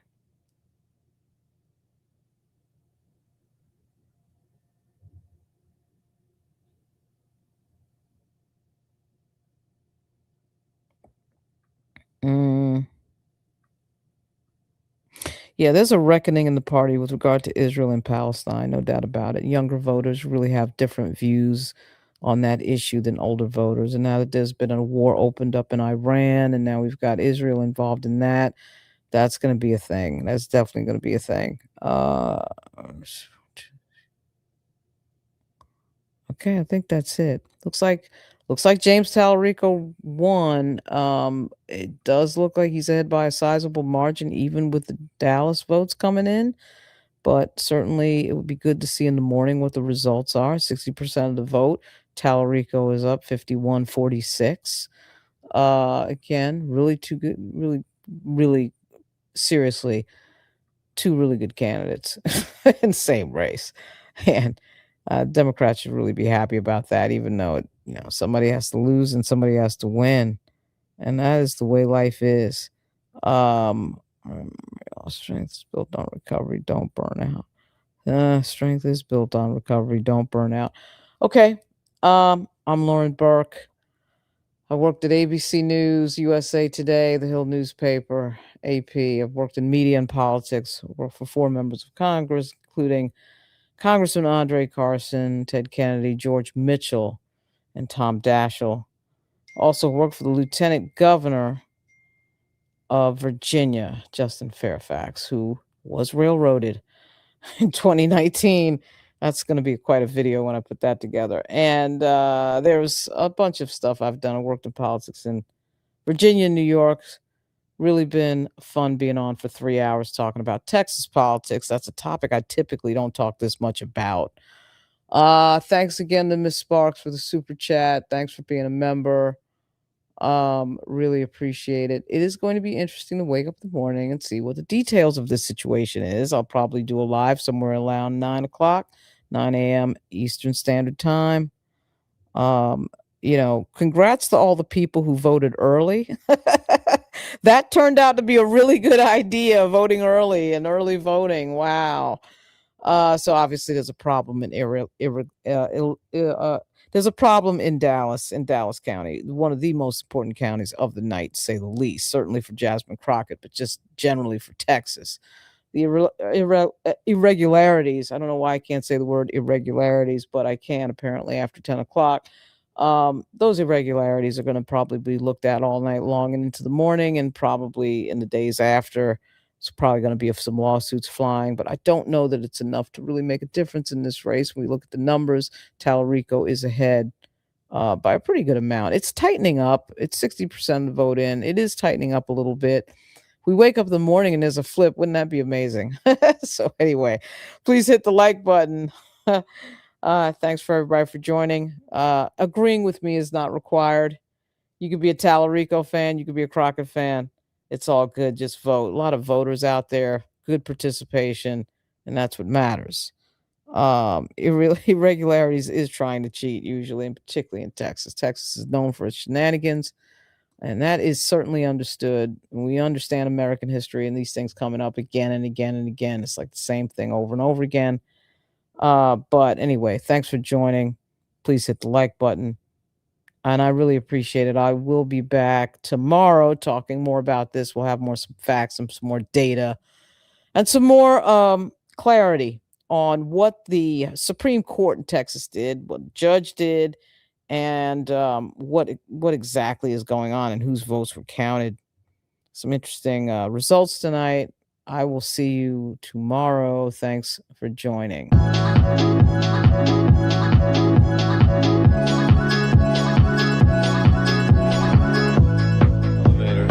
Somewhere. What's going on? Thank you. Are you watching now? Yeah. No, I was watching when I left, but it's excellent. I love it. I love the traffic's blowing up. You were in Brooklyn last night. Where? I was in Bushwick. Okay, I have my grandmother's house in Crown Heights. Oh, yeah. So when I saw you, I was trying to look at what the pizza place was to see where As soon as we got there, someone recognized the pizza place. They're like, we got to get out of here. Someone had get out. It was great. blown up our spot. This show was freaking fantastic. Thank you. Love it, man. Love it.